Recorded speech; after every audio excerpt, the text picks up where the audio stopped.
Anthony, if a triangle has the sides 1, 1, and 1, do you know what the angles of the triangle are? Which kind of triangle are you on about? Are you on about like a right angle triangle? The triangle has sides 1, 1, and 1. Do you know what the angles are? The angles would be... So what are the angles? Now I'm going to ask this again. If you have a triangle with sides of 1, 1, and 1, what are the angles? I'm gonna pull up a triangle calculator. Let's do this again. Anthony, a triangle has sides 1, 1, and 1. What are the angles? Is somebody recording this? Because this is just priceless. Well, the one I'm using it's not giving me any when I do it.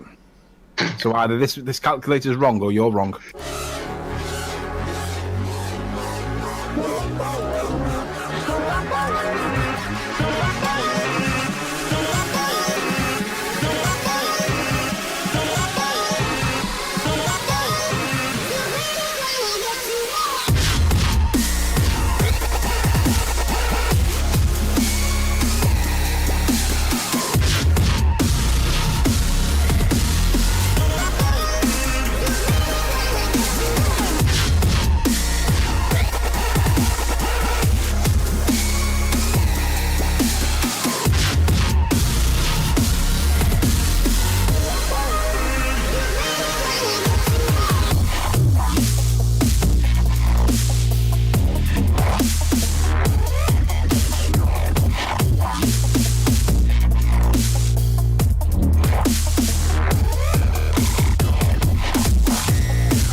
We're living on a disk, floating through space, with a tiny sun.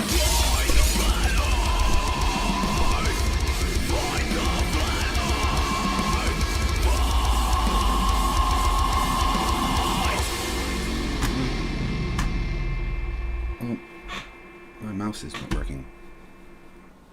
There we go. Hey everyone, I'm Fight the Flat Earth and welcome back to the channel that does to stupidity what stupidity does to progress, and what I just did to the beginning of my stream because my button wasn't working. Hi, I'm FTFE. Welcome back to the channel. I hope you are having a fantastic start to your year. I'm here to ruin it for you by possibly debating some Flerfs on Twitter who are going to try and debunk the Coriolis Force, which is always fun. I'm so glad to see you all here, and I hope you had an amazing Christmas and New Year. It's over on Twitter on one of their spaces, which normally they do at like 5 in the morning, so I can't join. But today they've got someone on who is apparently going to debunk the Coriolis Force. And I thought I'd join and laugh at some stupid. So let's go over and see if they are actually live like they said. Oh, of course, they're not live. I'm here, I'm ready, I'm waiting, and they are not. Let me put up the screen so you can all see.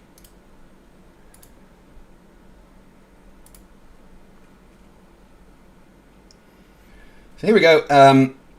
Unless I'm being stupid and don't know how to join a Twitter space, because I've never done a Twitter space thing before, it's very clear that they haven't started on time. I'll just, I'll click this again just to make sure. What I'll do is I will go to CryptoKeys' channel. Oh, his Twitter page, and have a look. Yeah, no one's there. What a surprise. What an absolute surprise that the Flerfs don't start on time. I am absolutely convinced that they do everything possible to stop me joining these spaces because they know I'm going to absolutely fucking ruin them. I'm here. CryptoKeys, hello, I'm here. And if people could please tag, clip this for me and send it to CryptoKeys. Hey, sacred 100 CryptoKeys of Flat Earth Friday Twitter space. I'm here. I'm ready to debate. But as you can see, you didn't start on time. See? I'm here. Where are you? My only conclusion can be that you guys are fucking scared. It's the only thing that makes sense to me. You would debate me, but you're not here when I am. It's not live. At the time you said it would be live. Incredible.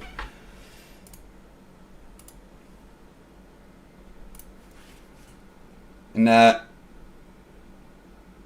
he even responded to one of my posts saying, oh, I'll start when I feel like it. So, you know, they're quite happy to set up a time and then just not do it.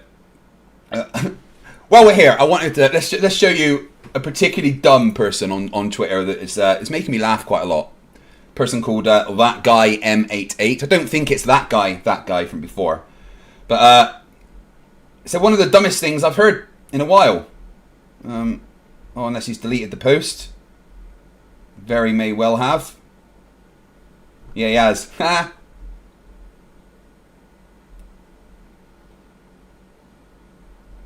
Well, he did a post saying that the higher up you go on a globe, the less of the globe you should see, as in the horizon should get closer to you, which is obviously exactly backwards to what actually happens. Let's see if I can find that post. I think he may have realised how dumb it was and deleted it because I pointed out how dumb it was, which is always good.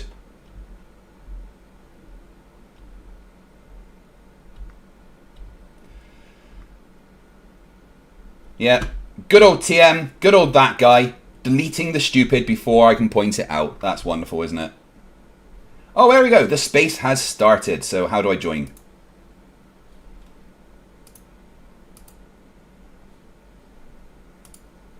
I'm here. What do I do to join it? It says the space has started, but Sacred's space has started. I'm here. How do I join it?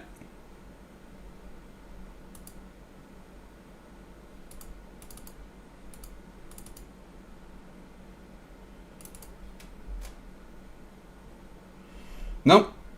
Don't know. Can someone tell me how I join the Twitter space? Charles, yeah, don't worry. I have a bunch of streams planned about Mindshock, as well as, I might as well announce it while I'm waiting for this Twitter Spaces thing. So I'm going to be doing a new series of Flerfs Idiots that will be starting this month, as well as a whole brand new series that is just going to be called Debunking Mindshock, because there's a lot of stupid there. Let's see if I can actually join this space. It says Sacred Space has started, which is the dude, but it hasn't, because he hasn't started it as far as I can see. I am here.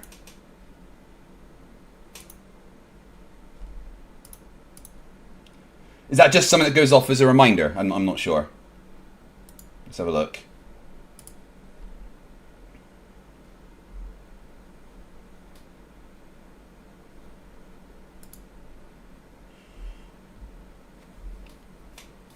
Yeah, no, it doesn't appear to be live.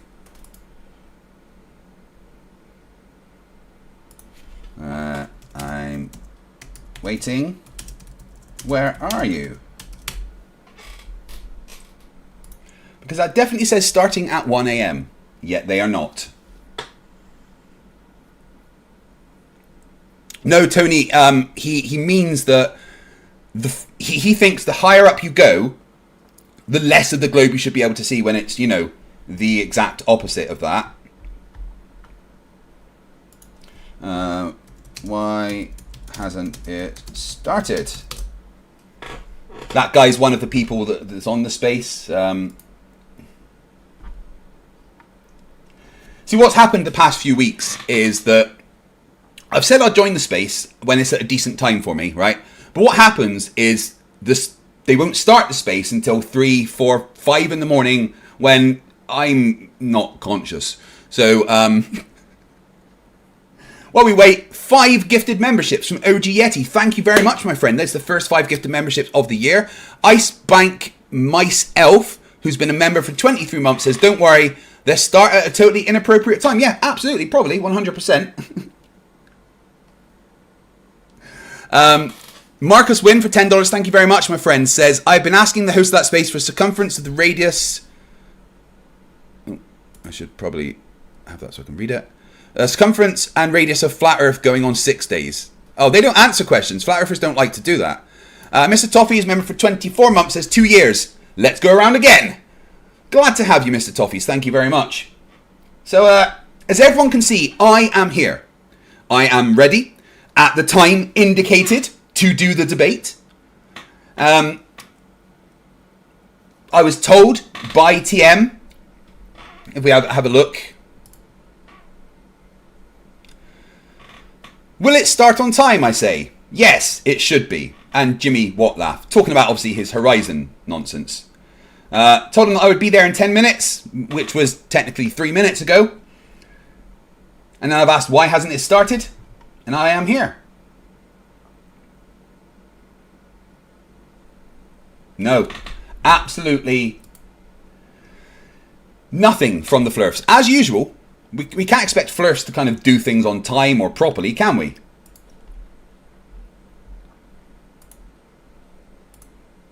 Here it is. 100 crypto keys. Where the fuck are you? Brian, another one of the people that keep going on about, oh, you won't come to the space. I'm here. I am ready. I am waiting. I want to join. But you haven't started it. I wonder why that is. Is it because I said I was going to join? You know, maybe it's stroking my ego a bit, but I'm going to make the claim that... Let me have a look. It says they're live.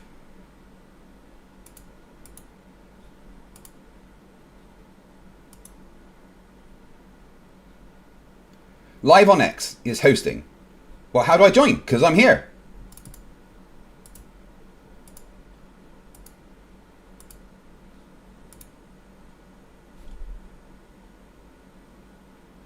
Am I doing something wrong? Do I not, like...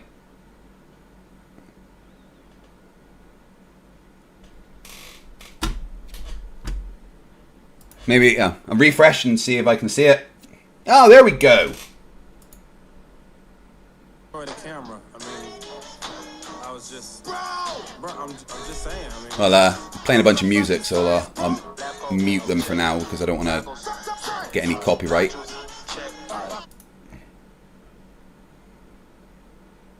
You can now control how followers see the space. Okay, got it.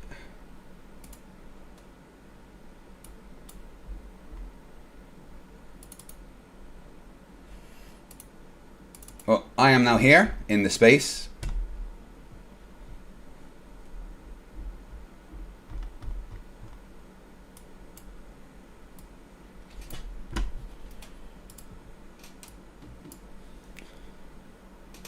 don't show a line of thrust. That's not.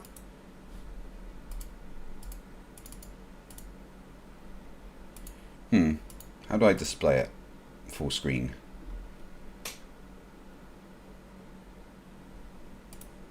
Ah, well that'll do. Just at the side there.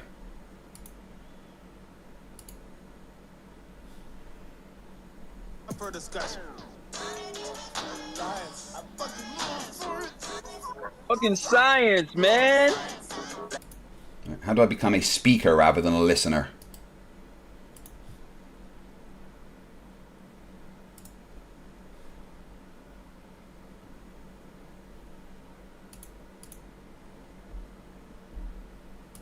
No idea how I become a speaker rather than a listener. I'm guessing that's something they have to do. And I'm guessing I'll get muted constantly and stuff. But hey, let's have some fun. To encourage immigration, just saying, all the contradictions are embarrassing. You know who hates America the most? Americans. Trigger warnings used to be on TV for... Oh my goodness. Just the music makes me cringe.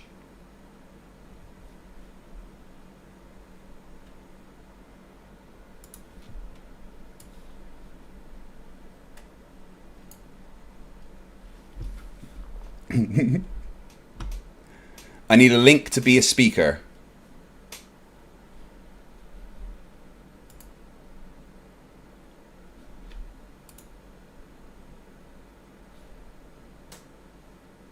Well, I'm here, but I don't know.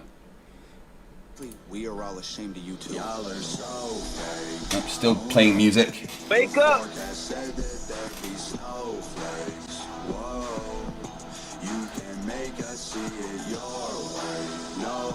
Well, I'm here. Let's see what happens.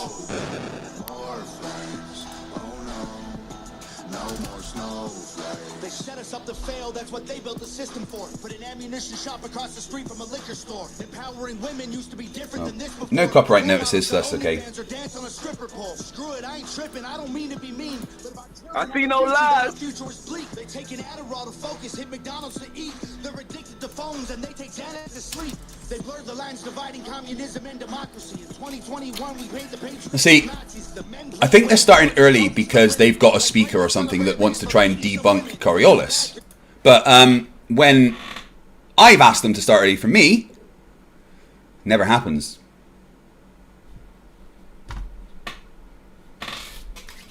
Anyway, guys, share the stream, smash the like button. Any super chats now, I will read out when I get a chance. Bill Tetley, $5, says, here's my obligatory NASA hush money donation. I'm American. I admit I'm ashamed of what our nation has become. No comment. We are all ashamed of you two. Y'all are so fake. Oh no. The forecast. Yeah, Connell Silver for his crappy Flerman rap, you're right. 2 millimeters above this beach ball. Y'all ready, level heads?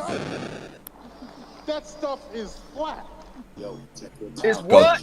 They love Neil deGrasse Tyson, right? Yeah. That's a proven fact. What if I told you Pixar Earth were made in Photoshop? And astronauts are actors acting in a movie plot. So how do I get to become a speaker then? What would you do when you find out that the globe is fake and isn't true? You globers about to turn into a bunch of flat earthers. Just ride the wave. You globers about to turn into a bunch of flat earthers. Things that will never happen. Ride the wave. You know that's not the curve of the earth, right? That height? Facts. You don't see the curvature of the earth. See, they love Neil deGrasse Tyson so much. That stuff is flat. Hey. That stuff is flat. Flatter Friday. That stuff is flat. I'm just waiting so I can be a speaker. We'll see what happens. How's everyone doing anyway? You had a good Christmas and New Year? I hope you did. Were you good? Did Santa bring you what you wanted? We heard you, Neil. We heard you. You got some coal, didn't you? Yes, you Flerfs. You got coal. This is Flat Earth Friday. My name is Julie and I'll be your cruise director. Sacred is the host. Just for a disclaimer, we are not astrophysicists, but we do enjoy the sciences. If you have any questions, comments, concerns, or add-ons, please grab a mic and say it with your chest. We are not responsible for any lost relationships, friendships, broken phones, or jumped ships if you brought a Glober in here tonight with you. Once again, if this conversation becomes too much for you, please take a second, take a step, and walk away. Do not spiral out of control, much like your solar system. If you have any questions, Thinks the solar system's out of control. Hilarious. Once again, this is Flat Earth Friday, and we are the level heads. God, there's a bunch of stupid noises. And we back. Episode 82, Flat Earth Fridays. Hey, proud. Have we missed a week? Not one. We streaking? Straight GGs. Straight undefeated. Yeah, get on with it. They should check the stats. Y'all know it's only buckets over here, right? Y'all know we really do this. Shout out to the level heads, man. Appreciate y'all supporting us. We back at it another week. And y'all know how we get it rocking, bro. We go straight from Flat Earth Fridays into stationary Saturdays, because no matter what day of the week it is, it's a level topographical plane. They think they're radio We gonna hosts. give it It's to cringe. y'all every single time. What up, y'all? Retweet the space. Appreciate seeing y'all in. Who we got? Who we got down there in the listeners? First, let me say what's up to my homies. We see TM up here, Toby Apparently, up here. they've got to give me Space. permission to speak, but they And haven't none other yet. than Matthew Rife. Oh, we got a treat for y'all today. This is Matthew Rife is someone that thinks he can debunk Coriolis and owns some kind of pseudoscience company. I see Chaos down there. I see Brian down there. Bill, Ted, Def, Rufus. My guys, what up? Zetetic, Robot Polisher, Rissa, Ken, Gerald, Donna, Timbo, Ralph pulled up, Cub, playing reality, Keith, Libra, Sacred Clowns. What's up, Brooke? Turtle in the building, Canadian New Sacred. Robert pulled up, Ride 79. My man Glow, what up, Glow? Caucasian Sensation for $5 says, I'm a former US Army field artillery. I can tell you 100% Coriolis is definitely a thing. TC 3-09.81 is a good read. 100% it absolutely is. Who it is? Mr. Xavier Felix. Oh, it's Mad still Caesar, going on. Shaz, Quick. Karen in the building. She Speaks is in the building. Plain and Truth is in the building. Oh, all of y'all pulling up today. What's up? We got the person in the building. We got Blank in here. We got Jason in here. We got Cash. We got Steve in here. We got Kay. Dope Poetic Soul pulled up. This is Jonathan, fun. yay, no Fuke. And Alan was up here. Interesting. Let's see who pulls in tonight. Let's see who finally grabs a mic. I'm got here, 7 but, other but they won't let me talk. You see anybody else down there? See, request to speak. Yeah. Oh, I Request see sent. Chaos requesting. Oh, fight the flat earthers in here. That's good. Okay, Craig pulled up. He did enough spiraling on a TL. Wait. Jimmy Neutron in here? Much like his solar Nah, system. It's Jimmy. Mr. Neutron to you. Y'all know global Mr. shooters Neutron. always seek level. Guess I'll have a bong Hey, while I'm no waiting matter for this where to y'all start. From, what y'all believe in, we appreciate y'all for pulling up. We got a lot of stuff to cover tonight.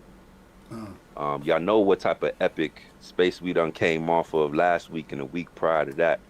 This the first Flat Earth Fridays of 2024, y'all. Oh God, cringe. Hey yo, you know we be stepping on time dilation, but y'all know that we started this back in 2022? This shit is crazy. So you've been talking dumb shit for a couple of years. Fantastic, good job. And we still here. And they call me fight the tight shirt all they like. Hey, yo, I fucking they did, told and me I Flat Earth won. was dead. Then I seen the TikTok. Yeah, this is like the entirety of Flat Earth in here, Then I mate. keep seeing Flat Earth going trending on Twitter. Is it fake news? Or are we controlling the narrative, y'all? What's going on? Controlling the narrative, fucking hell. We need some answers. How flat Earth dying? How is flat Earth dying when you got people out here named Fight the Flat Earth? How are we dead if it's people out here named Fight the Flat Earth? Tell them, Craig. Make sure you come tell them that Flat Earth ain't going nowhere, man. They ain't putting you out of business, man. You gonna let me speak, or They ain't tell you. they're we not feeding the gonna let me streets speak, out are here. they? What would they do without us? You know they gotta eat. No, You know I they don't think gotta they're gonna let me eat, speak. bruh. They're gonna keep me as a listener. They're not gonna let me speak. They're just gonna keep dinging So they that know bell when like come to get fucking it. Mind Shock. And trust me, this is our kitchen. We will be cooking up. Believe that. If you are new here and this is your first time here, welcome. We do this. We have been doing this. We start off our intro. We get y'all in here. We get y'all warmed up. Get some flat bars going. Get some shout outs going. Sometimes we do start little open Mine's topics much better. with our guys, or sometimes we jump straight into the topic, you know, when the Globers can't control their pants. But we do have, you know, our guests in the house. So we're going to see how we take it from here. We want to get through the topic, which is Coriolis, before we get to the nitty gritty frequencies. But again, appreciate y'all pulling up. If you there are a way to flat, test my if mic you to make are sure it's glow, if working? you are I don't know. glow, skeptic, questioning, we thank you for being a part of this conversation. Hey, yo, Let me be a part then. Here's somebody. I think I'm rugging too. Hold on, give me like 2 seconds, you guys. Yep. I guess I just sit here as a listener.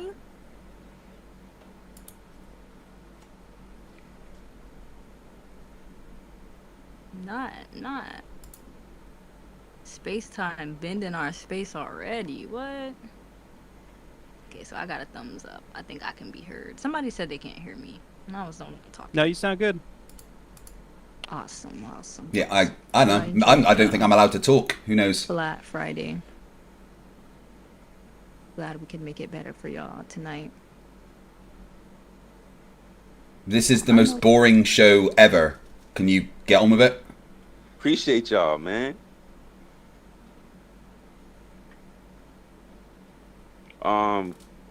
Can Rife hear us? I can hear you, but whoever it is, I don't think I can hear Proud Flerf. Should I disconnect and come back? Yeah, I think I'm gonna have both of you guys just drop down, just to make sure that everybody can hear you guys. Well, too proud. Make sure we got. They're fantastic. We know how Elon feel about Flat Earth Fridays. Yeah, I do love that. There's all these Flerfs with the blue check marks.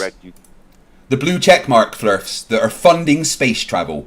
Fucking brilliant. Good job. Don't have a chat bubble. We be stepping on space all the time, so they be deactivating our spaces, our space features. So I went ahead and I put one of the space links on the top right in the nest. So although we don't have a chat bubble, you could use the tweet shouting out Matthew Wright for pulling up and helping us host today's Flat Earth Fridays. You could direct all your comments there, or you could redirect them to the pinned tweet on my page. And we'll go ahead and keep track of the conversation. Just in case you don't want to grab a mic, we'll be checking those noties and, addressing all the replies there with everything everybody got to say. So let me go ahead and get my co-host back up here real quick. Just going to sit here and wait, I guess. I'm going to say what up to the guys. And then we'll jump into a little bit of this back and forth, man. Didn't we just... Hopefully we get a dope build do the saying hello thing? This is their amazing space. I'm blown away.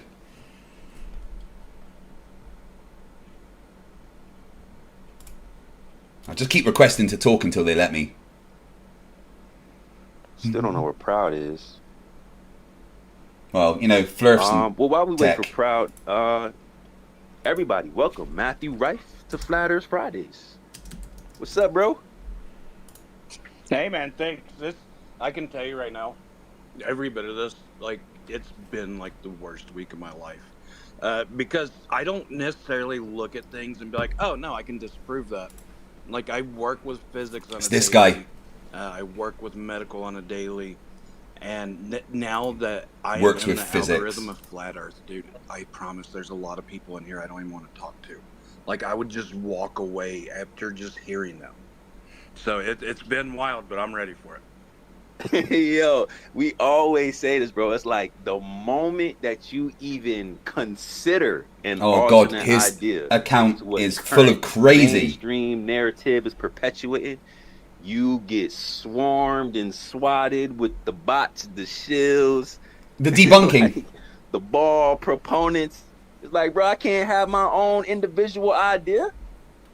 No, you can't say the Earth is flat. It's wrong, bro. Hey, man, I know what that's like. I look at it, and I'm okay. During the day, this happens to me often. I'm there, Dim Dim. Have you ever met somebody? Waiting. And you're there is no reason at all. Let me talk. Try to explain things to this because I know that they're not going to understand. And this happens a lot to where I just walk away from people. I've had to turn Twitter off so much this week, and I keep on seeing other stuff. And honestly, I don't know if the Earth is flat. I live in the fucking mountains, but whenever it does come down to the science on Magnus effect and Coriolis effect and low pressure, high pressure, you can really just see that the Coriolis effect doesn't fucking exist at all. Yes, and oh my god, people talking about this. And I'll get into all of it, but dude, it's just so many times I just walk away. But Owen Benjamin does a great job at disproving and showing people this stuff. So I'm going to use some of his clips tonight. Jesus Christ, he's citing Owen Benjamin as a source, guys. Fuck me. I'm even going to argue again. It's like licking sandpaper once, and then you're like, maybe it'll taste like ice cream this time, and then you lick it. I guarantee this guy does not even know what the Coriolis is. Bro, I know exactly where you coming from. And then what happens is too, right? When you start, getting some of this pushback from some of these science perpetuators, right? The ones science that perpetuators. may not fully have thought about the total perspective. Oh, I've thought about it. Coming out and I've studied it. You're all fucking idiots. You popped in here a couple weeks for like a couple minutes. Dude, so probably your first somebody time thinks up in the beginning. That Owen, this is like when Mindshock. Starting to get into some of This is like when Mindshock was citing Austin Whitsitt as an authority. Fucking amazing. You were kind of like going back and forth with one of the Globe Earthers. You were really getting at him. I don't think he was really noticing or understanding what you were saying. And it was funny because a day later he tweeted out that he was wrong. Shout out to him for admitting that. But again, you'll get these guys coming in here and saying a whole bunch of this, that, and the third as if it's fact. They'll say it with their chest. They'll say it as if it were written in stone because they're not here to listen. Facts are they're facts, here to have dude. a conversation. Whatever you think, we facts just are facts. Exclusive evidence for the Globe. We've been asking for that from easy. Coriolis Force. But when we look into the details, we find out that it's not that only you don't understand it. That's what happens. You look at the details and you don't understand it. It's incomplete at best. And the interpretation be all wrong. The interpretation's all wrong? Super entertaining, but I also learned in the process, it's okay to make mistakes. It's okay to have one idea. What we're looking for is the honesty in people to say, hey, when this I'm just going to smoke bongs while I'm waiting. Let's change our position. Because at the end of the day, we're not really trying to push a belief. We're trying to find the truth. And it's here somewhere, but it's going to take critical thinking and, your own sound mind in order to come to a determination of what's real, what's fake, what's the reality, and what's the actuality. Or you could just actually, test it yourself like I did. I'm going to get into exactly what Rife wants to talk about in a little bit. I'm going to read some of the tweets that we put out there. But first, let's shout out to some of the speakers. Proud, you got anything before we say what up to the guys? Yeah, just to say, science is always changing. Science is ever evolving. So I definitely don't get the people who push back on us for challenging the sciences. It makes no sense. There's a difference between challenging science and denying science. The same way you guys have, because you've had 2,000 plus years, you've had just as long as us. We are and we should be allowed to question the science and push back and build our own frame of reference for something. No, you should be able to understand the things you're fucking talking about. That's a fact. So let's just say what up to everybody. It's been a week since I seen y'all last. You did that. We've done that already. Can we get on with it? And for Fuck all the me. new listeners here, shout out to y'all for pulling up on a Friday night because, to be honest, y'all could be anywhere across this plane and y'all rocking with us on Flat Earth Fridays, man. I really, really, really do appreciate it. We don't ask anything from you guys. Rudolph, I've asked several times. A dime, a nickel, or nothing. We just ask you guys to have an open mind and approach the conversation with a little bit of integrity and honesty. Yeah, Matthew, I know what dab is. Trust me. At least some type of a, common ground, even if we agree to disagree. Because at the end of the day, we, like I say all the time, we all are obsessed with the earth and the sky, or else you wouldn't be here. At least the science is at the very least. So we really do appreciate y'all coming through over here to get some of the sauce, or just to be entertained, or just to kick it and hang out with like-minded people, or people that got different opinions. If you want to learn something, you get everything here on Flat Earth Friday. So shout out to y'all for pulling up. What up, TM? What's up, bro? TM TM, that guy. Same here. What happened? He's the one that thinks that you should see less of the globe as you raise an altitude. Back out here, getting back into the grind of shit. Bro, the next time you jump on a plane, you gotta let us know. We gotta talk to all pilots. You know the code, bro. I did. I spoke to a pilot, one on my way back when we landed. He was hesitant on giving me an answer. He didn't give me an answer at all, but he was just You could tell what he wanted to say, he just didn't want to. Oh, just making assumptions, right?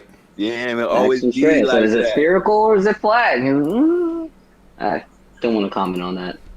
And I was like, all right. So look, the way that I like to approach those conversations or those questions, you can't start this is for anybody. If you're gonna take a flight and you want to ask the pilot, what you want to get to exactly how they look at the Earth, but you don't. Really Pilots use the globe to navigate. ForeFlight is literally based on a globe. Save that specific question for last. You want to ask them about how they operate the plane, what they assume, different type of variables that you think they would account for that they may not, such as gravity or curvature. And at the last question, then you may want to ask them if it's flat or round. And you may get an honest or a more honest answer. And I would also recommend doing it when you get off the plane. Don't go triggering the pilot when you get on the plane. Have them thinking like, what am I doing up here? Like, nah. Don't make sure that you get to where you need to go first. Then you ask your pilot whether we live in a flat realm or not. All right. But yeah, that was I seen that you tweeted out that picture with the sunspot on the clouds. See, they ain't like that, bro. Sunspot with the clouds. I mean, you don't understand things. It's fine. That you tweeted out the picture from the window. And you caught the sunspot on the clouds. Yeah, man. As soon as I saw that, it was like 8:30 in the morning on the plane. Saw that shit. I was like, I gotta get this picture. Yeah, that's. And then the sun over the lake. I'm like, why is the sun not covering the entire lake? Because it's really, really far away and a pinpoint in the sky. Right? Fucks it. These things are close, small, and these things are far away. Something just ain't right.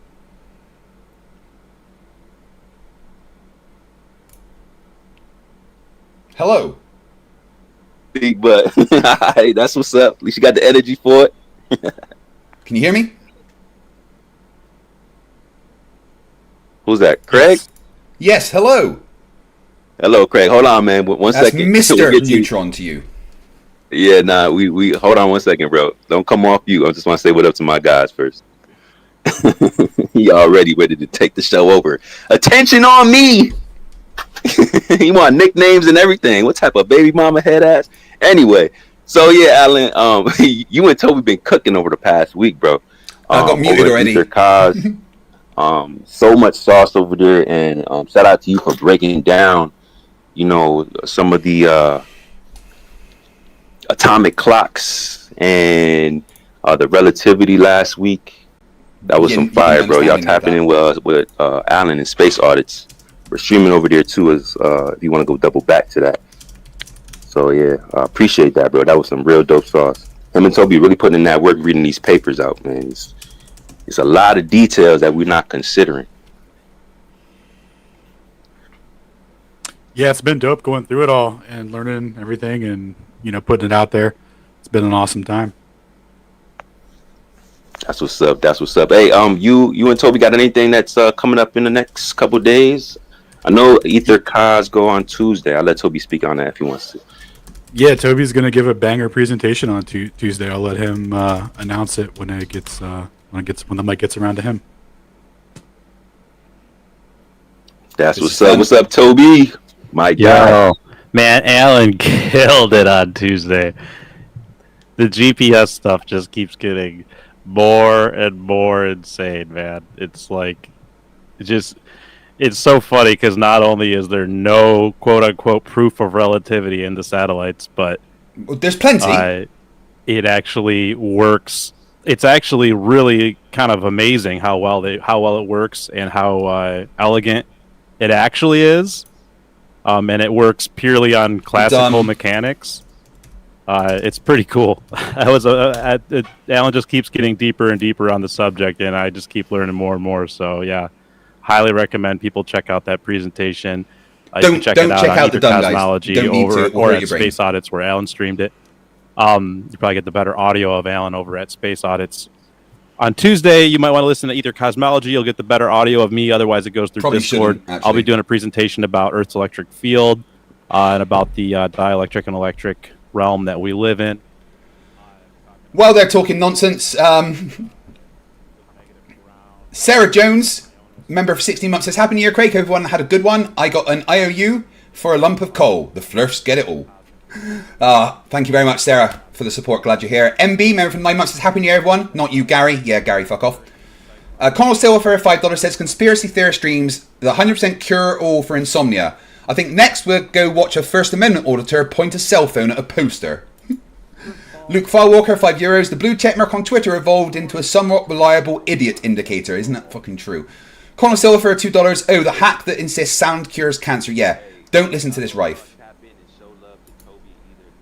Kango44 for $5 million says, FTFE, did they invite you to the live stream? Yes, they did. Luke Firewalker, member for 32 months, says, this X space seems like a support group gone wrong. And then Warboss, my favourite Canadian orc, sends 5 gifted memberships. Thank you very much. Information dense, but articulated in such a digestible way. And y'all know that's my style. Like, I love giving out the most information in a small amount of time, but in a way where it's going to stick with you. And they do that to such a perfection. You don't got to, like, try to figure it out on your own. They do a really, really good job laying it out. Can we get to the points? Page by page. And it's, like, super interesting because it completely, you know, contradicts our current understanding of some of the things that we were taught growing up. And, you know, I'll never give enough thanks to you guys for going ahead and laying that out for all of us. Because, man, y'all be putting in that work, and I got to respect it. Yeah, thanks, Sacred. We keep trying to improve on it, man. We're going to keep trying to make the presentation better, make things more polished, keep getting deeper and deeper into the research, and but at the same time, try and keep things digestible, you know? That's what's up, bro. And y'all should see, man, they got like all the highlights on there. They're like, oh, this is the most important part of this paragraph. This is in what red. are they even talking about? Here. You can just hold on to this little formula over here. This means this is in yellow. Like, bro, it's dope what they do over there, bro. Y'all really got to go tap in. As a matter of fact, I'm going to post. Slivery member for 8 months says, beat boop, boop, boop, beat boop. Warboss member for 10 months, favorite Canadian orc, says, wah, let's give these Flerfy gets a proper war cry. Wah! With the community on different platforms. Are they still babbling? Fuck's sake, all man. over the place, no matter where you at. We trying to bring all the greatest minds together. All the greatest minds together, huh? Stringers one for $2 says, what is this? A self-flating channel? Sounds like it. Bill Tetley for $2 says, wah! Let's hear from Jay Space. Jay, what up, bro? Peace and blessings to everybody for this level stationary non-rotating plane that we live on, and the greatest host and co-host on all of X, Sacred Space and Proud Flerf.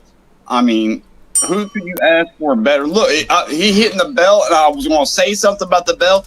He's got all these globe tar trolls trained like a Pavlovian dog. He knows he hits the bell, ding, and they come running for scraps like the little beggars for attention that they are. He even got this little bitty wimpy one in here. I'm not even going to give him the pleasure of saying his name. I could meme dunk on this little bitch all day long. I'll say my name, bitch. It's FTFE. You hear it? They can't even control themselves long enough to... Hey, if you're going to talk about me, punk, then I'm going to fucking butt in, all right? Like I said, they have no self-control. I don't need self-control. All I need is to show how dumb all of you are, and that's very, very easy. Coriolis isn't real. Flat stationary plane. Good lord.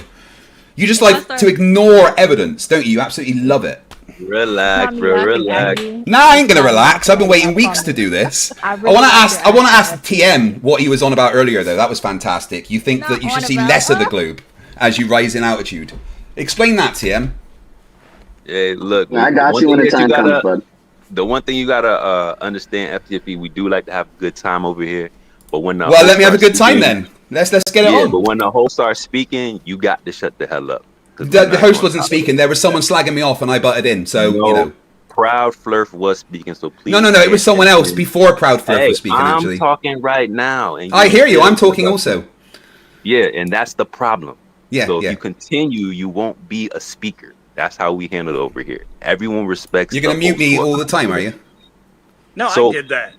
Based on based on your misunderstanding and your ignorance on how this technology works, we can't indefinitely mute one person. And we know you make mistakes all the time, so we're probably going to end up having to rehash all of your mistakes throughout the space. I don't So make that'd be your mistakes. first one. Yeah, that'd be your first one, is that we can't just mute one person indefinitely. So whenever you see the room is muted, that's everyone on speaker is muted. Just so you can't start running to the timeline and start crying. I'm trying to educate you on how this works over here on X. Kind of removing some of the fallacies and the fallacious positioning that you guys take on a regular basis. I don't use any fallacies. Yeah, we counted them up on mine. No, I counted Mindshock's. He did 502. It was fantastic. Mindshock didn't point out any fallacies that I did. In fact, Look, what Mindshock did was say a bunch of things that was wrong. Well, and you were talking about that. You actually did just talk about that. You gave me a chance to respond. I was talking about me and J Space. So let's finish saying what up to J Space, and then we'll get to the rest of the speakers. And then we'll. So I don't get to respond then. No, when it's your turn, you'll get your. You just said something. I should be able to respond. That's only fair.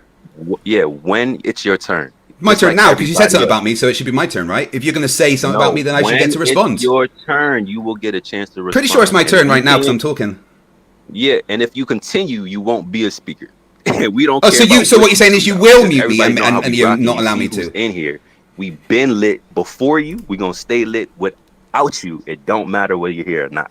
You should be thankful that you get a mic over here, my guy. So what you're saying is I'm not allowed to respond to the things that were said. Is that right? All the flat earthers in one spot, and you starving for content. So we're gonna feed you. Starving for content.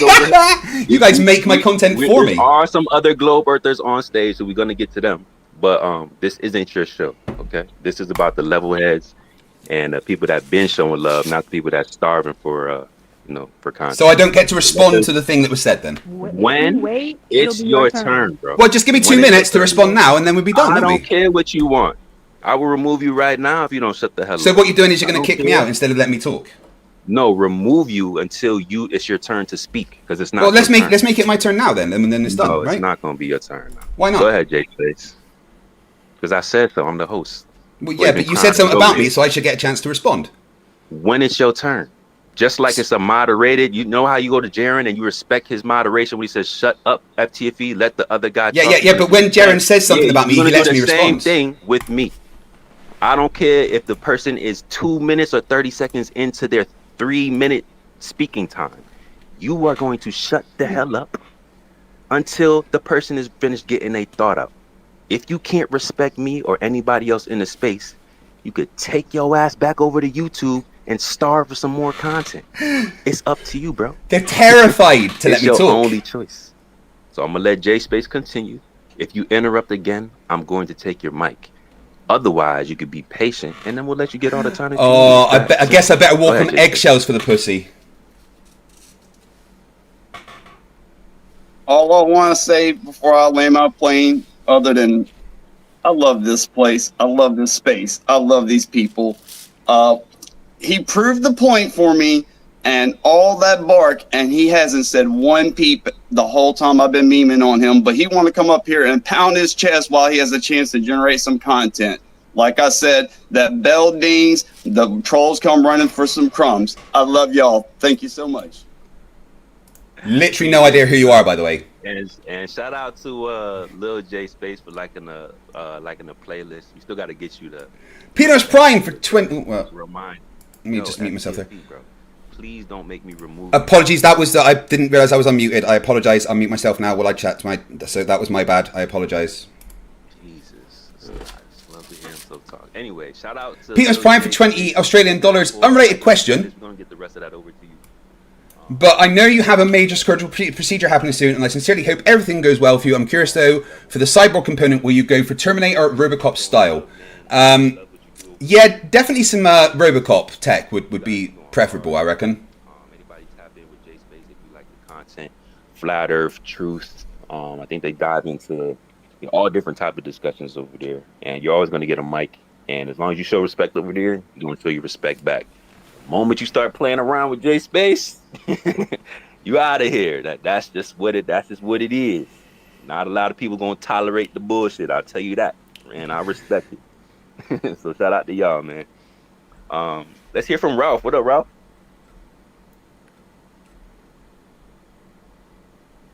Literally never heard of this Hey, what's up, J-Space guys? guy, by the way. So Good to see you, man. Ready to get into this ether conversation. I mean, I no will such give it thing a as go. ether. I really Ether's been didn't put debunked. too much thought into it until I started hearing about it, and the more I read into it, the more it started to mesh up with dark matter and dark energy. But yeah, I'm looking to get into it.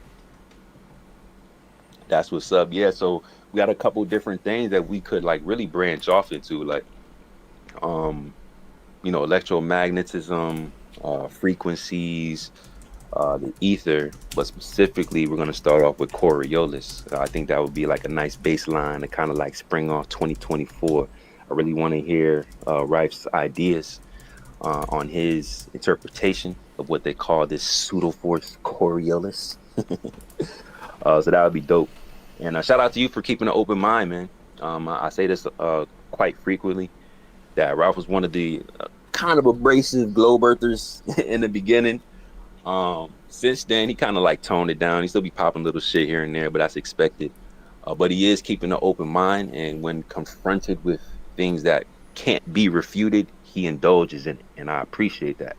When we started talking about the ether, in one of the spaces that he came in, This is boring. dropped Get a over few it, man. papers, and he actually did his own research. Read the shit. There is no such thing no matter as what you ether. believe, man, I It's gotta been respect you debunked. putting in that work, man. And it's dope that you keep coming back and to learn more, whether you agree with what we have or what we believe or not. Just Blah, shout out to blah, you for blah, at least blah, looking blah, at it blah, and blah. keeping an open mind. So appreciate that, bro. And the globe earthers is more toxic than us. And you caught that in 4K. You seen that in real time. So I have hopefully that, currently 312 death threats from flat earthers, so I don't think that's true. Oh, you wonder why. No, I absolutely wonder why, because I don't deserve death threats. Nobody deserves death threats. Nobody is talking to you right now, bro. Look at you. This is the reason why nobody. Hey, likes I'm you. here, so let's talk. It's cool. Nobody wants to hear from you right now, bro. Matter of fact, Well, go ahead. Go ahead. You got 3 minutes. Cool. Go ahead.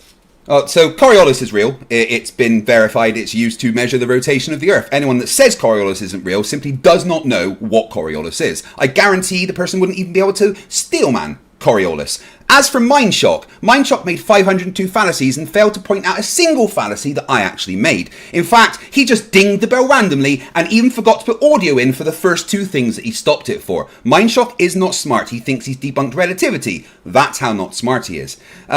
So I do want to, while I'm talking, I've got 3 minutes. Mindshock is a dumb person. You should just look him up.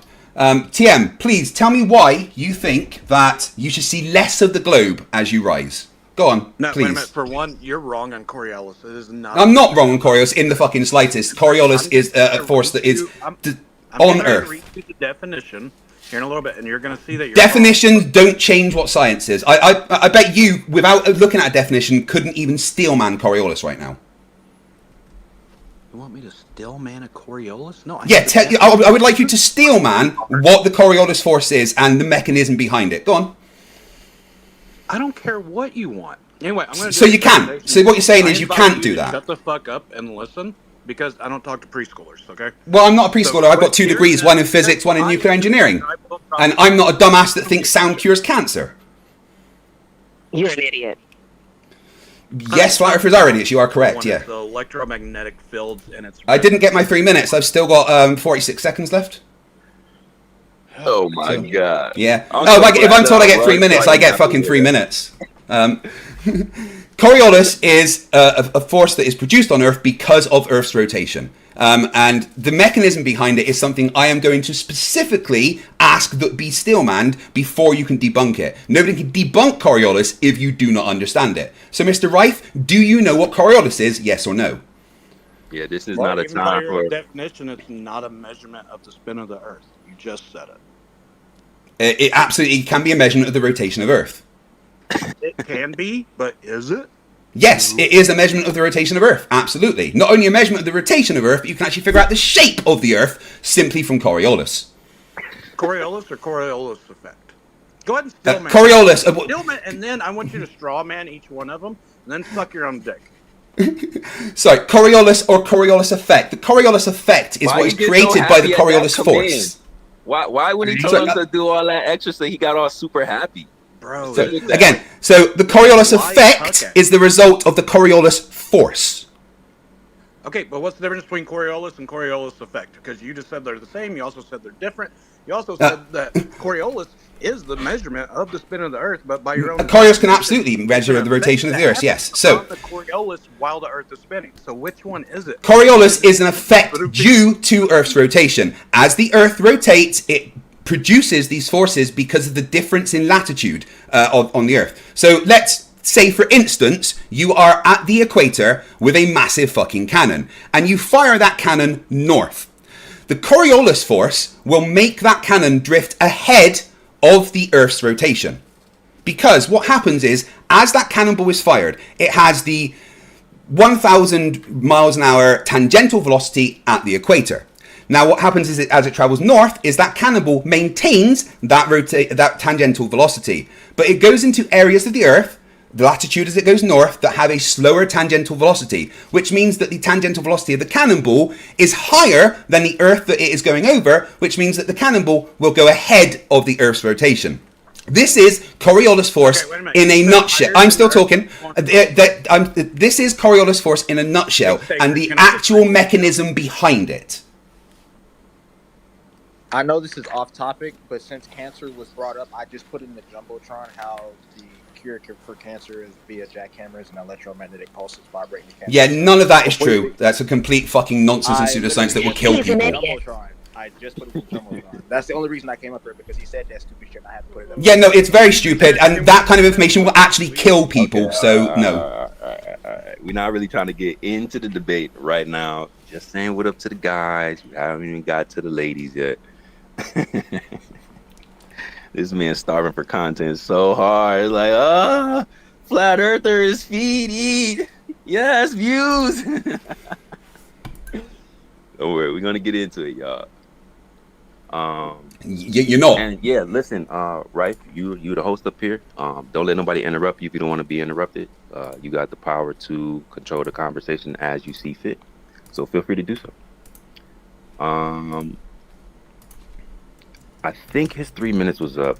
I kind of tuned out, I'm not gonna lie. This is super cringe. But we're gonna double back. Let's say what up to Jeremiah. Then we'll go to Moody, and then we'll slide over to Shinku. Oh, Ken is up here too. Gotta say what up to Ken. Jeremiah, what up? Ken? What up? Hey, what's going on? I'm here and have the respect to at least hear you out, hear your argument before they start arguing with you about it. I mean, I don't know how you can argue against something you haven't even heard yet. So I just wanted him to steel man Coriolis. He couldn't. He started doing the Flerfs thing of talking about the difference between force and effect, but you know, that's because they don't understand. Well said, Ken. Well said. You know, we're always looking for productive conversations.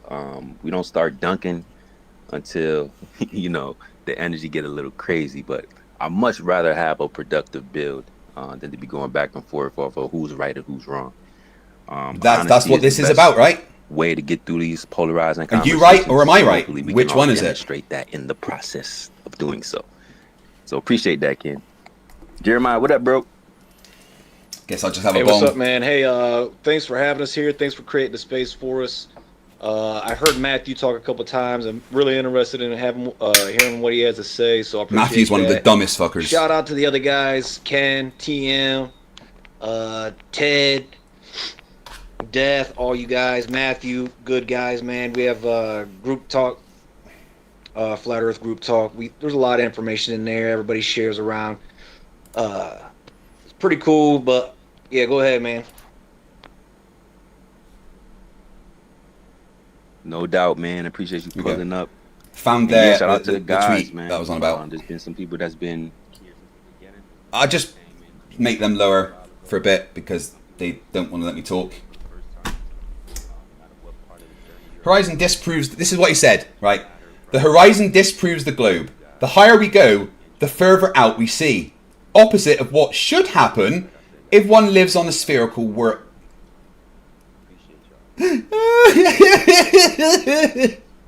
The dumb.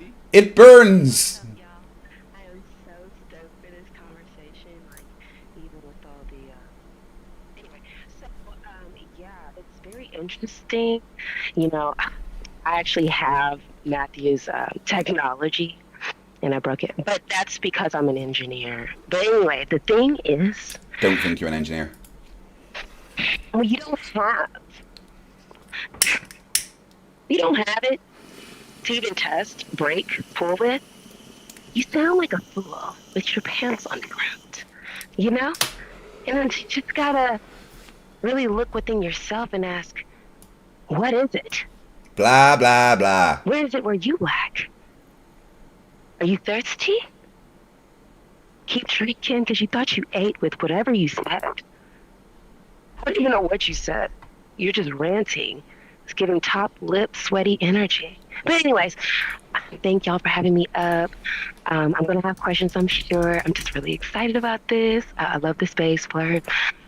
Sacred, y'all always been holding it down per usual. You have a great way of actually, you know, taking your time with getting the information out the proper way. And it has nothing to do with emotions, because information blah, blah, doesn't hold blah. emotion. People do. Oh, fuck's sake. Pressing all I'm the wrong still buttons cracking on up Twitter. by top sweaty lip. Appreciate you, booty. Keep it up. Shout out Flatter Fridays and the Ether. Yeah. Shinku, what up, Shinku? Yo, y'all, it's the first Flat Earth Friday of the new fake year. You know, let's not get into that. God. No, That's bro. a fact. Do they That's just a go fact. on for You know, ages? They got the new year kind of misconstrued, but we're going to let y'all live in this calendar timeline. Yeah, like you get Yeah, a fucking man. choice. Goodness me.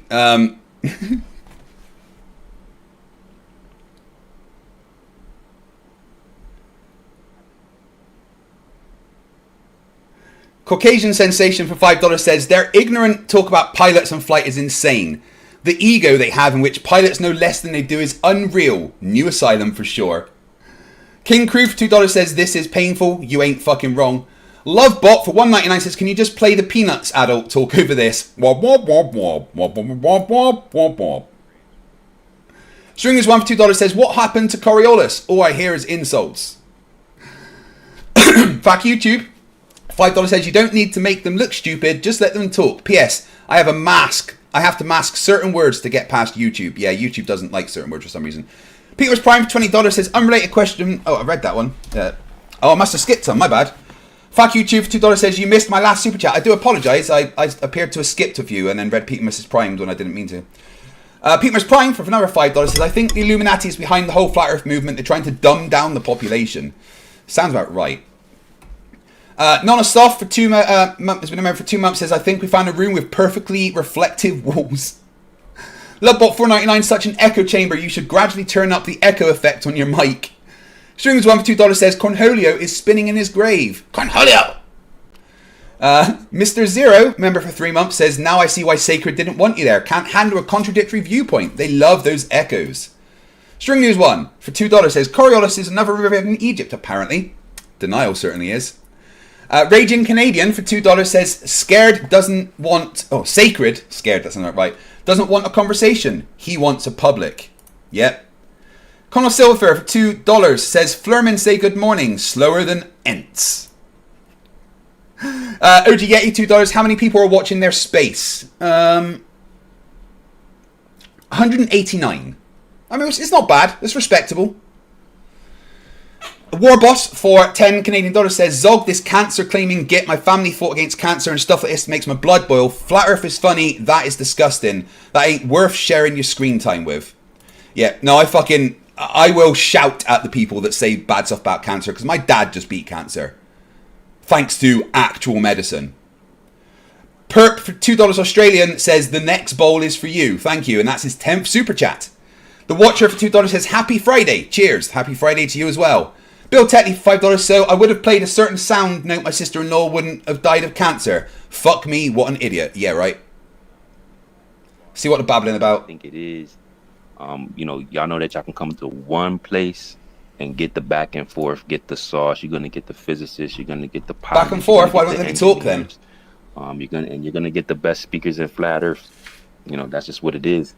And that's the whole point, is so that way everyone can come to one spot, get what you need out of it, out of the conversation, take whatever value you want to take from it, go do your own research, and then double back on us next week, and let's keep on building from there. So, dope stuff, man. Dope stuff. And I'm gonna step back down. I'm still running errands and everything. So anybody else that wants to grab a mic and come up here and say hi, please, by all means. It's the new year, man. Let's celebrate.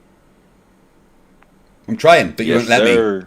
First one of 2024, Flat Earth Fridays. Tweet the space out. Cug, what up, bro? You outside?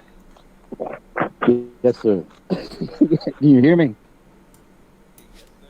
God, they're fucking boring. Hey, Fat Base for $2 says Mars attacks.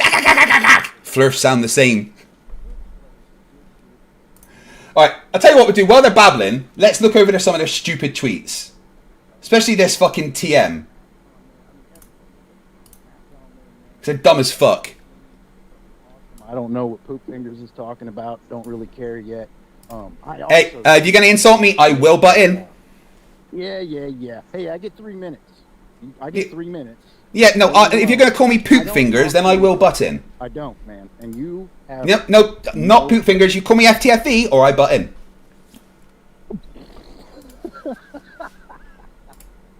That's Mr. Neutron to you. Really, fuck all.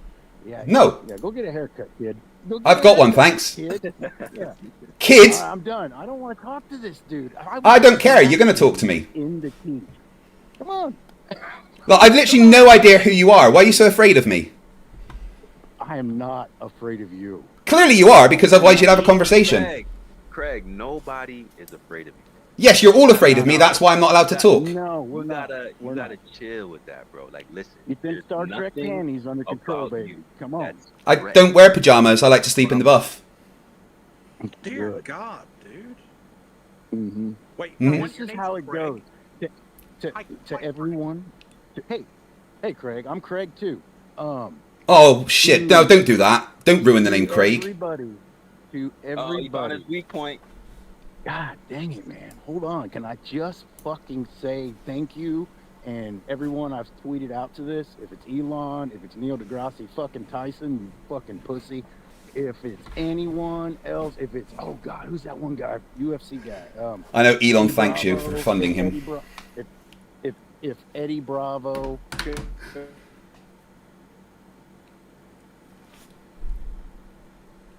Oh, Starlink got him. They're too much. He said, "What? He can't be insult me on my own Starlink." Well, I'm using Starlink right now. Elon, chill off a Cug.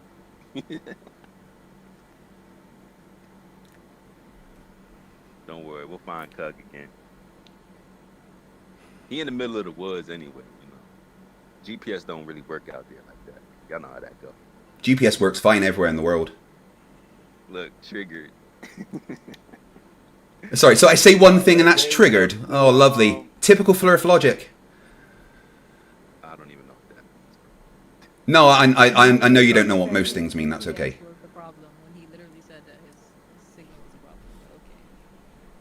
I don't know if Matt is ready to get started. FTFE, I did want to let you know that you're streaming on your computer. There is a feature called the Jumbotron, which is above the speakers. So the little dots and the little faces. It's a whole bunch of other little dots where we post content and posts and things like that. So you might want to click into that periodically for your viewers to follow along. Matthew's also going to, present his information that I'm pretty sure you want to rebut, but you would have to actually. The three dots just bring up switch to listening, hide captions, and report this space. Look at this guy, not paying attention. No, there's a net below the title. So where the title is, it'll be right below that, where there's like funky coding populated. Not on my screen. Next to the title on the space, because I just see the space, Flat Earth Fridays, and then everyone else underneath it. And the three dots. Do you see the tweets up top? FTFE. I believe he's on his PC and he might not be able to see it that way. Because the only way I can see it is we gotta find out, because I think Alan does a pretty good job locating those tweets. Yeah, I'll send you a screenshot of what it looks like. You can, or I'll tweet it to you. Craig, Yeah, 'cause do you see the tweets up top, Craig? No, that doesn't show like that on my PC. FTFE. Sorry? That's where we're all posting the receipts. I mean, I it's kind tweeted of you. crucial. I tweeted you a picture of what the interface looks like, so that you can see the jumbotron. If it doesn't look like that, then you may need to refresh or something. Sometimes the UI bugs out a little bit. Yeah, that's not what it Who's looks your like. For me. developer? You may need to refresh or something. Sometimes the UI. Let's wait for Craig to get familiar with his technology. Yeah, I don't have the box like that you showed it there, so I don't know what to do. So it's okay. Yeah. You know, just I can look at the receipts and everything. It's fine. I'll find a way to do it. Wait, are you on a computer, Craig? Yes, I am on the PC. Okay, I don't know where it's at on PC. You said it, Flerf, you just said, like, computer stuff, right? Up top? Yeah, because Alan usually streams, so he's literally looking at the same thing Alan's looking at. But I don't know. Well, if you pop over to my stream on YouTube, you can see what I can see and tell me where to go.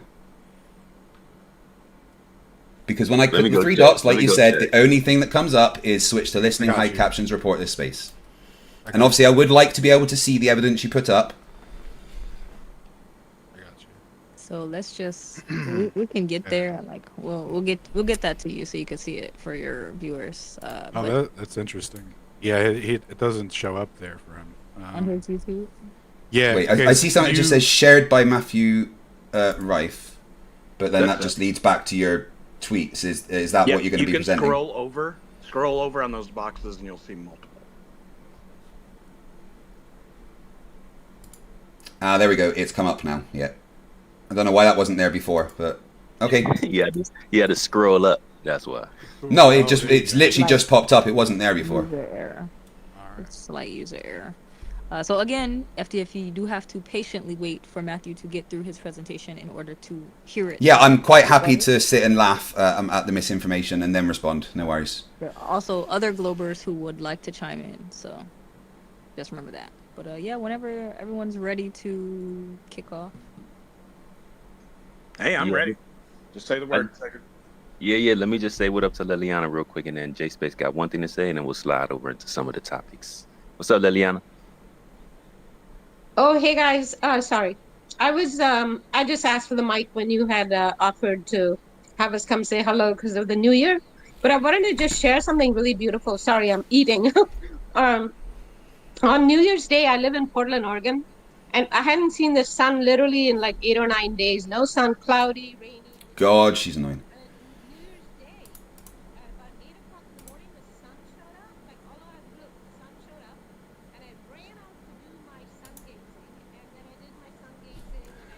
Well, so what's going to happen now then, guys, is we're going to get to listen to a bunch of misinformation about Coriolis, and then I'm going to try and respond, and they will block me while I do it, I reckon. So that should be fun.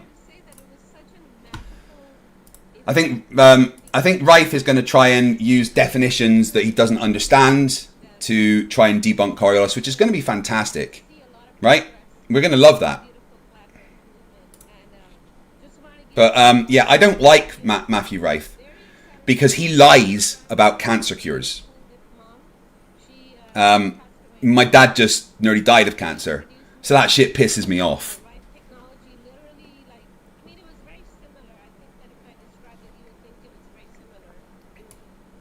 Goodness me, we just get on with it. She introduced me to this literally almost like 20 years ago, so I'm super duper excited to have Matthew on there, and I love seeing Alan on there. I love seeing Sacred Proud, of course, and then if Witsit gets in here, then it'll just be a star. Oh, Witsit, please fucking God. Love you guys, and there's a lot of other stars here too that I haven't named. Here we go, he's got it again. The horizon disproves the globe. It's fucking amazing.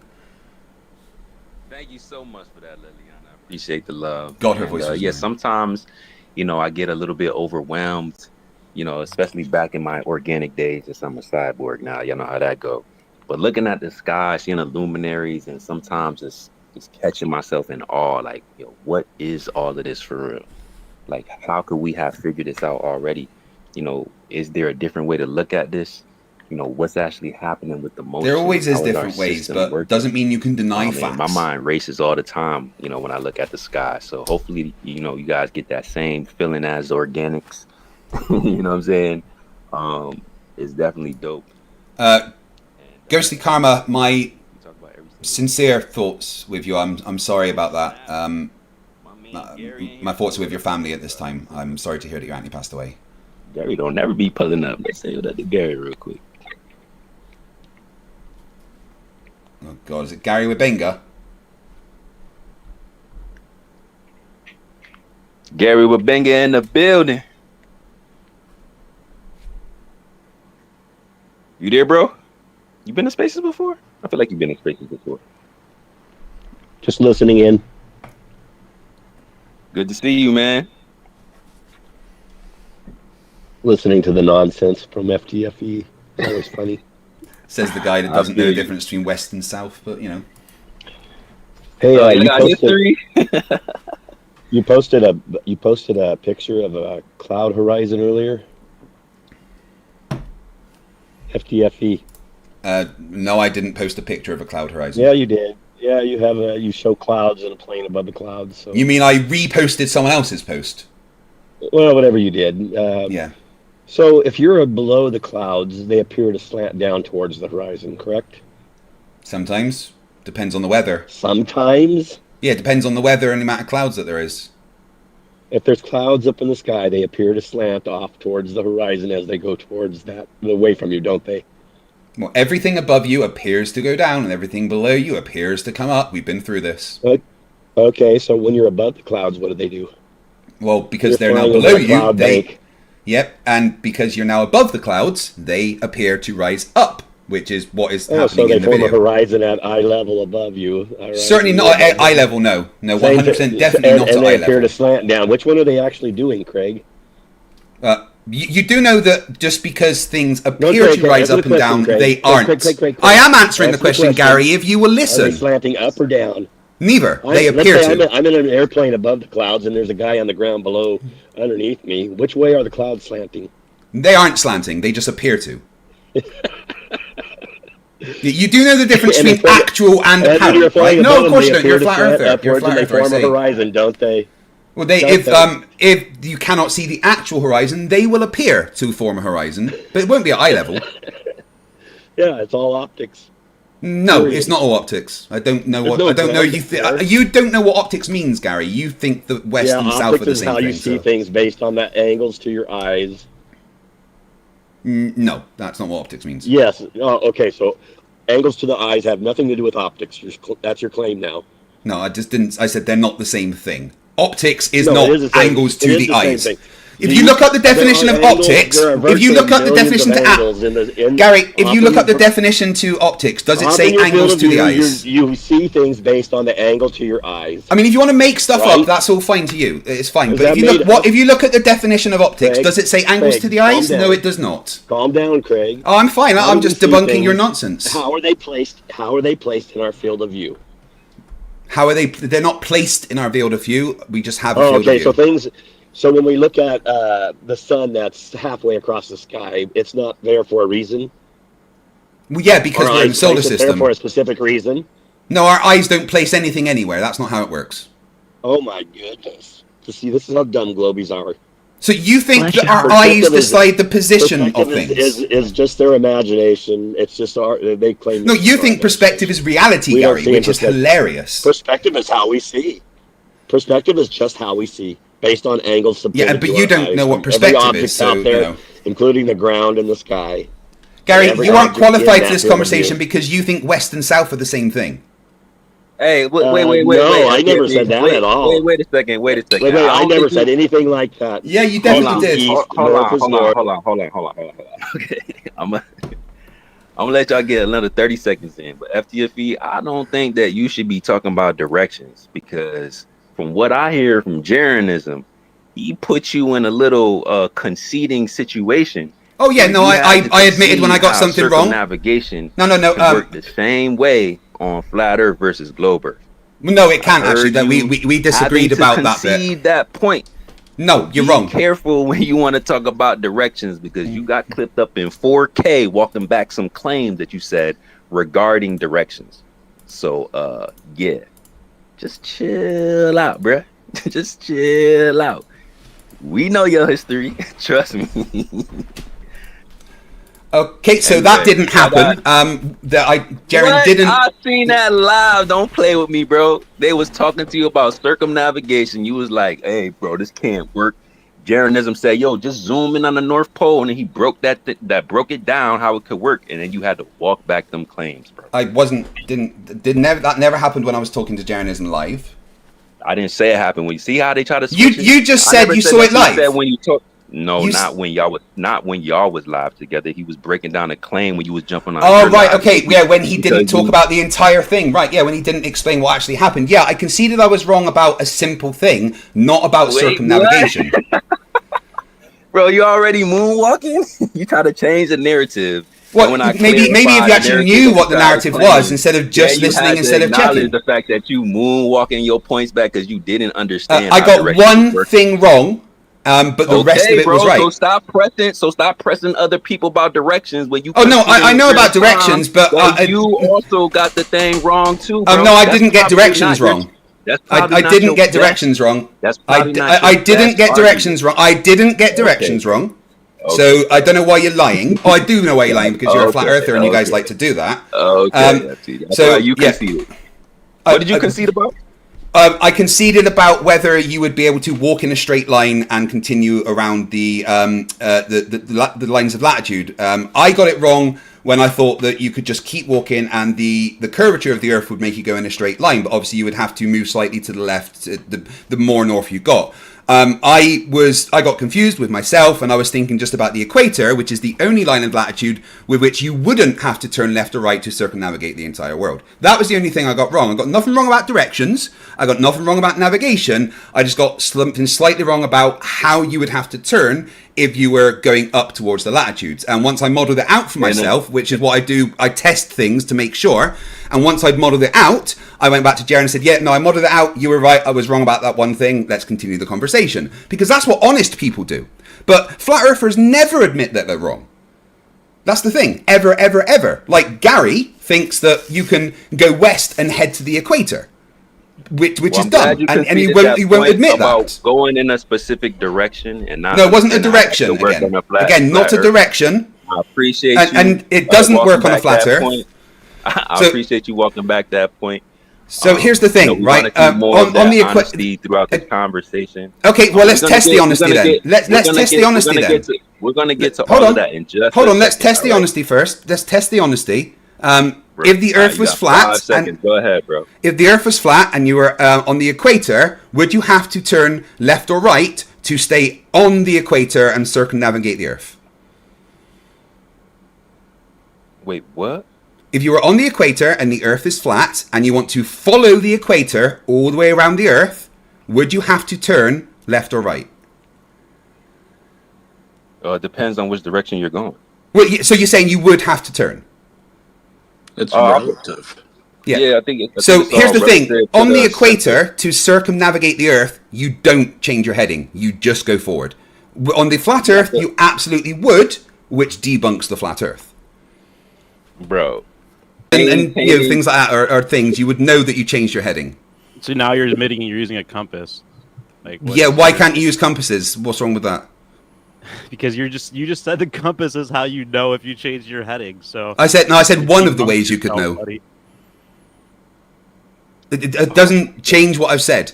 If the Earth is flat and you are on the equator, then to circumnavigate you have to change your heading, but you don't do that on Earth at all. How do you know you don't do that again? Repeat it again for everyone. Well, one of the ways you could check is by looking at the compass and see what happens with that. Another way you could do is by actually checking if you in the sky. Then you know. Well, what's wrong with compasses in the sky? Well, because you just admitted you're navigating purely by the compasses in the sky. Again, I didn't say you not be able to listen. I said one of the things. One of the things, not the only thing. You know, you could use just looking at Polaris to make sure that your heading is not changed. Now we're purely in a thought experiment. No, we're in reality. So there's many ways, you would know if you changed your heading. You could just keep going forward and physically not change your heading. And on Earth, in reality, you get back to the same point at the equator without ever changing your heading. But if the Earth is flat, to circumnavigate the equator, you would have to, by necessity, change your heading. That doesn't happen in reality. Kind of the same argument we make about accounting for curvature when they're going over a curve. Go ahead, Ken. What were you about to say? I don't normally just cut in. I like to put my hand up, be respectful. But here's two examples, right? You can either follow the compass, or you can keep Polaris to your left. Yeah, they're not my only things. They're just some of the things. No. Come on. Where does the compass point to? The compass doesn't point anywhere. The compass follows lines of magnetic field. Right, but it points north. Well, if you've got a southern hemisphere compass, it points south. Are you trying to tell me that it does not point towards magnetic north? Is that what you're saying? No, compasses don't point towards anything. Compasses don't point towards anything. They follow lines of magnetic field. You're using either magnetic north, or you're using a star that's located directly above. As two of the things, yeah. Like we could use sextants, we could use many other methods. Those are just two of the things. Yeah, but you're not just going straight. On the equator, you are. Something tell you if you're you have to have something tell you if you're headed west. You're trying to make it sound like, oh, you don't need anything. Yeah. So if you keep going just west, if you stay, you're still doing. You don't change your heading though. That's the point. You would keep going west. Thing I've ever heard anybody say. Well, the fact that you can't understand it is pretty idiotic, right? So if you are on the equator traveling west, you just keep traveling west and you do not change your heading. This is very, very simple. And how do you know you're headed west? Well, compasses can tell you which way you're going. Oh, but you said you can just go west. You can just go straight and you'll go west. And yeah, so set your heading as west and don't ever change your heading. Keep checking your compass. If you don't use the North Star, you can use a sextant, right? So you're using something to tell you what direction you're heading. Yeah, to make sure that you are still going west, yes. Those are just references. Or you need a compass. Again, those are just references. The fact that you haven't changed your heading is the point. I am low-key hating on you for letting... I don't care if you're low-key hating on me. It's not my fault that you don't understand things. I'm not hating on you. He wasn't talking to you, Craig. This is not your show, remember? Well, he was directly talking to me. He called sacred. Your name is not sacred, bro. Relax. Well, I didn't hear him say sacred. All I heard him say was I'm low-key hating, and he was talking to me. So you don't shut the fuck up when he's talking. Talking over people. It's very hard to hear when you're constantly spitting shit out of your mouth. Yeah, because I was talking and got interrupted, so I would continue to talk. He was also talking to you, and then he stopped and addressed the host. The host of this room's name is Sacred. I am also host. Proud. Okay. You will respect our voice. I was letting you. No, respect is earned, not given. So no, nobody's hating on fight the tight shirt. Excuse me, I did fight the tight shirt and I won. Appreciate that back and forth. And I did fight the tight shirt and I won. Just so you know. We still want to get to the topic at hand. I know you guys are getting antsy. You guys are at the edge of your seats. You're spiraling like your models. But yeah, guys, we are almost to the actual topic before we can get to the nitty-gritty of what we came here to discuss.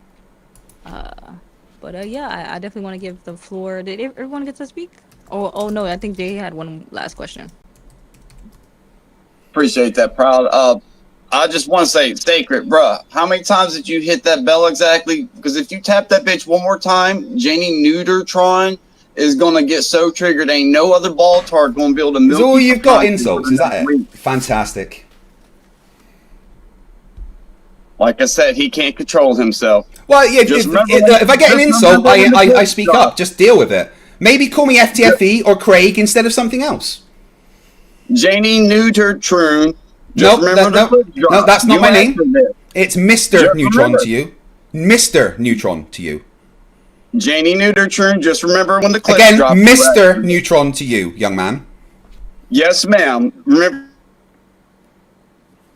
Yeah, that's right. It's better when you can't talk. We should keep it that way. Just remember, Mr. Neutron to you. Janie Neutron, just remember when the clips drop, Neutron to you, young man. Did I? Yes, ma'am. Remember. What's going on? Is it still here?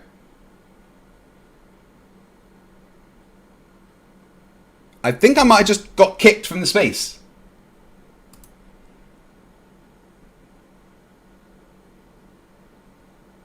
Yeah, I did. I got booted.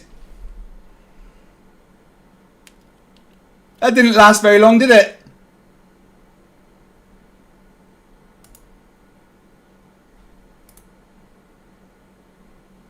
Oh.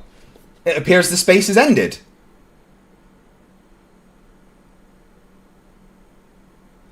Can someone double check for me if the space is still up live? Because it says to me that it's ended.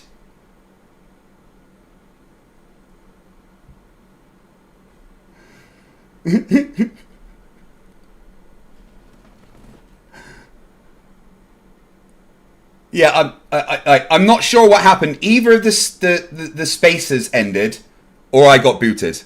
I'm not sure. Oh, that was fucking hilarious. I want to Iron Horse, Flat Earth Jesus in the chat is fucking. Oh, let me read out what he said.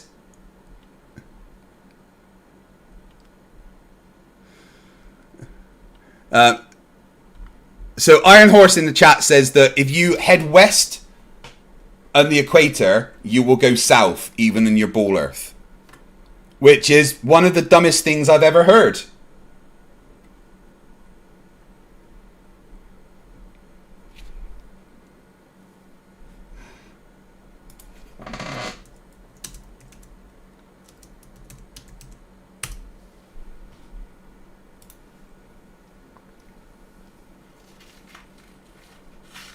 Oh, let's have a look. Deplorus Maximus says he's assuming a ball and navigating with a compass is dead reckoning. No, that's not what dead reckoning is. But since it's flat, he's just heading east or west and circumnavigating.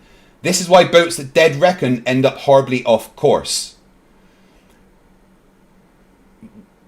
Yeah, that's why you have a reference. Like I was saying, you would check with a compass or a sextant or keep the North Star in a certain position. But if you simply start going west and never change your heading at the equator, you get back in.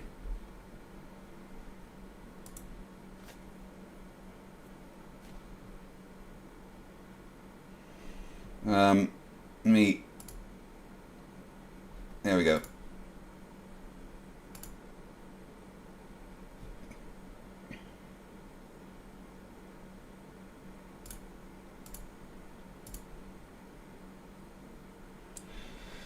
Ah, well, Elon Musk must have stopped them.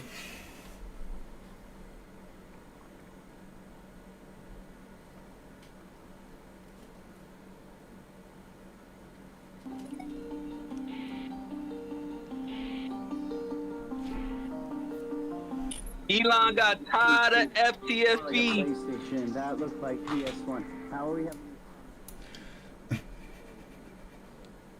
said Craig is too cringe. Get Flatter Fridays out of here. That one. Where did we get to? Marcus Wynn for $5 says, I fell asleep in their space last week. Yeah, because they talk so fucking nonsense. Bacon Eating Head for Fun gifted 10 memberships. Thank you very much, you awesome possum. Stalker, member for 4 months, says, can anybody of these knuckleheads even explain how their phones and or the internet work? No, they can't. Nerd Alert, €5. Hello, buddy. How you doing? Apple recently added offline capability to their Maps app. Other apps, e.g. OpenStreet, have had it for a long time. Why don't the Flerfs test them? Because Flerfs don't like to test. Pert for $5 Australian says, hey, Craig, what do you think of Santos finally getting banned on YouTube? Oh, what a shit. And thanks for your 10th super chat. Stalker, and thank you for your first super chat for €6.66. Thank Craig for calling these science deniers out. My mum died of lung cancer 2 months ago, and there's nothing that enrages me more. Primus Prime, who's been for $5, says this guy sounds like a dollar store iced tea, and his band is Booty Count. PhD Tony for $5 says there are Eagle mats that have made greater contributions to human intellectual advancement than the entirety of Flerf kind. You're very, very true. Stringers1 for $2 says, I want a compass that points and laughs. PhD Tony, $5 Australian. We should be more understanding of Flerfs. The intellectual capacity declines sharply every time they take a... How about you show us the bending of space-time? They're playing the cringe chat again. Haybot for $5 says, just heard your take on Mindshock with his ignorance and arrogance, and he thinks he can analyse the debates. Mindshock for top left 2024. Yeah, I may be changing my vote. Stephen McCullough, member for 12 months, says, it's down. I was there. Yeah, I know. I figured that. Bill Tetley, $5 says, at one point it was 407 for you and 997 for Sacred. I wonder who's failing, struggling for content. I know, right? Alejandro Vallejo? Alejandro Vallejo. I'm sorry if I got that wrong. For 50 MX. I'm not sure what that is, but thank you very much. MX dollars. Hey Craig, do you think journalism lied when you last debated about its supposed measurements of the amount of time we get daylight as we enter winter? I'm not going to make the claim that journalism has lied about that. However, I have asked him several times for the data, and he says he doesn't have it. I just have to watch all 30 videos. I think we have to test the claim ourselves, and I'll be talking about that soon. Nonosoft for $6.66 says, so why doesn't Dead Reckoning work on a flat Earth? I thought it's supposed to have perfect sensors that could keep even sense the spin of the Earth. And that's your 5th super chat. Thank you very much. Boba Sweat says, am I having a stork? Vallejo. Yeah, thank you. I'm not having a stork.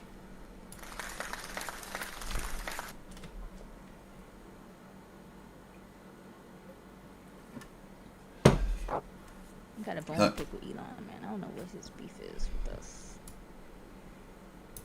It's too much overwhelming. Elon likes you guys. You give him money.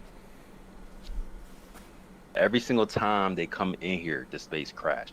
Like, I be getting so annoyed with this, bro. When What, you think we did that? Chilling, everything be all good. The moment we get like he's blaming us for it crashing. Zealot or like a globe pusher, like the space.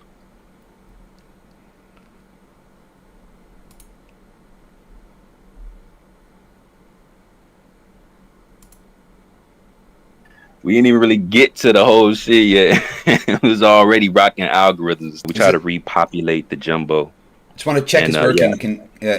Can you hear me? I just want to double check. Yeah, we can hear you. Right, good. Hey, real quick, I just want to interject. Like you said that you would use the North Star or Polaris as your circumnavigation around the equator. As one of the references. How do you do that at 90 degrees latitude? Well, you can see it literally just on the if you're at the equator, you can literally just see it at the horizon. Shut the fuck up, dude. You are a fucking liar. In fact, there is sometimes when you're just south of the equator, because of the tilt of the Earth, that you can still see the North Star. Depends on the time of the year. You're a fucking liar. No, I'm not a liar. This is factual.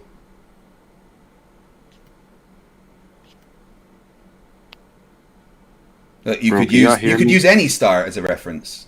I can hear you. I heard you now. Bro, I don't know. Hold on, I'll be right back. Who can't you hear? Anyway, that's all I wanted to say. I'll mute up now. Like, I really want to listen to what Matthew has to say. And I was just about to say, can he hear everybody? Yeah, I can hear everybody. I think can you guys hear Sacred? Is he talking? Because I don't think I can hear him. I think you need to be quiet. No, I just want to check that it's all working. That's all. He's like glitching. He's working on Give it. him a second. Right, okay. Yo, mic check. Can you guys hear me? Yep. Yeah, we hear you, Toby. Yes. Excellent. Yeah, I'm genuinely just trying to help make sure everyone can hear each other right now. So hey, you're new to Twitter Spaces FTFE. It would behoove you to mute your mic and just listen for a little bit, okay? Yeah, but right now was just trying to make sure that everyone could hear. So chill out. Feel like we're in a Verizon commercial, guys. Yes, I am streaming. I know. So be quiet so other people can speak. Shout out to FTFE's chat. Make a Twitter and come over here and join in on the action. Oh yeah, shout out That's to why I do it. Fight the Tight chat. We You appreciate do know y'all that for I fought tuning the in. tight shirt and I won, right? Oh yeah, I'm Sacred, not you sure said yet. earlier that nobody's afraid of him. I think the seams on his former shirts would beg to differ. Oh yeah, definitely. 18 months ago, I was a big old fatty, but now I'm like 16.7% body fat. Bro, dude, either way, your voice sounds like you're the pedo and the victim. I don't know how the fuck you Oh do right, yeah. That of course you go there. Of course you go there. Yeah, I understand because you're a horrific person. Dude, you spelled tire with a Y. Come on. And bro, I'm a little bit weird. Why are you pulling up the Flat Earth Friday with all them sixes on your shirt, bro? That's probably why the space crashing. Route Stop pulling up the 66. Flat Earth, It says Route pulling up the 66. Flat Earth Friday with all them sixes on your shirt, bro. There's two I'm tired of sixes. seeing Dude. that in the globe. I'm tired of it. There's two sixes. It's not 666. Don't get scared. There's two sixes there. Calm down. It's Route 66, which is a road in America. Stop saying it so many times, bro. You trying to curse us or something? Chill out. 666. Do you know that 666 isn't even actually Bro, number we're of the just beast? joking, man. Relax, bro. Relax. I know. I'm joking with you as well. 369 is actually the magic numbers, man. Y'all know how that goes. Well, technically, the number of the beast is 616. We're going to get into the topic, I think. I think this is the perfect time to do it. What do you think, Proud? Yeah, just a little bit of stability while we have it. Right, so just so you're aware, I've just checked the down detector, and there is millions of reports of issues on X. So if it goes down again, then there is an issue with it, just so you know. Damn, Elon, on a Friday, y'all going to do this to us?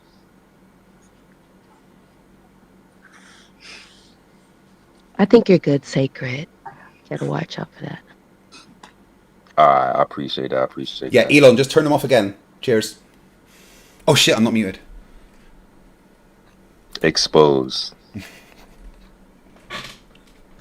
So I want to get into the tweet that Matt sent out here. Let me see if I can find it.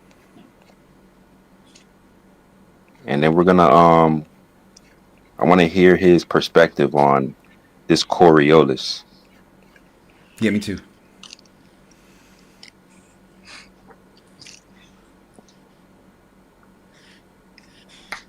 So, Sacred, just so I'm aware, is it okay to call other members that are in here pedos? Is that something that we accept in this space? Bro, you can't listen when you're talking. You know that? Got a guilty conscience, huh? Well, no, I was just wondering, as someone called me a pedo, is that something that's acceptable in this space? It's bothering Dear me. God, dude, he's not your dad. Why are you asking him permission to say words? Because it's his space. I was just wondering if that's acceptable. Just so I know what level I can do it at. If you have a grievance, why don't you just message him, dude? No one wants to listen to it. No, I'm just asking if that's okay, so I know how I'm allowed to act. That's all. You're you want allowed to to be able to call people names? You want to know which names you can call people? FTFE, if you want respect, I want you to delete all the fallacious tweets that you already tweeted about Sacred before you stepped your ass in this motherfucker. I've never tweeted anything fallacious about Sacred. Respecting you and what you deserve when you come into our room. Hey, I never said anything How about that? respect. So Respect is earned, not given. Tweets that you tweeted about my host before you brought your ass in here, and maybe we could talk about it after you delete them. Now you gonna hush so Matthew could talk, okay? Sorry, which fallacious tweets are you on about? So I know. Hey, I rug, but I hear Proud. I'll find them. Yeah. And we'll see if they disappear. So I rugged again, but I heard Proud getting that FTFE, so I'm gonna guess you say some bullshit. But you did run to the time. Yeah, and that's fallacious, is it? And when did I call you a bitch? Well, yeah, if it's devoid of rational reasoning, then yeah. When did I call you a bitch? I don't really remember calling you a bitch. So yeah, I know because you. Well, I'm not gonna get into your mental health, but bro, you gotta chill out. That's all we're saying. So don't hold other people accountable if you don't hold that same baseline for everybody else. Oh, you so here's how I run. I act the same as everyone else. Simple as that. Well, I've never called you no bitch, so I've not really called you a was no bitch, need for you to take it there. So you should stop crying about it. So if you don't want to be I didn't call you a bitch, so I don't know. That's all I'm saying. So I mean, I didn't call you a bitch, so I don't know what you're on about. So wait, if I go find it, then what? You want to apologize or what? Yeah, if I've called you a bitch, then I'm sorry about that. But I don't think I called you a bitch. Don't worry, I'll go ahead and grab it for you. But I appreciate the apology. Like I said, we demand respect and we get it when we ask for it. So appreciate that. Yeah, no, but respect isn't given. So basically, So yeah, well, you already took it back, so I appreciate that respect. So basically, what Matthew Rife had tweeted out last week, it goes something like this. Let me read it to y'all.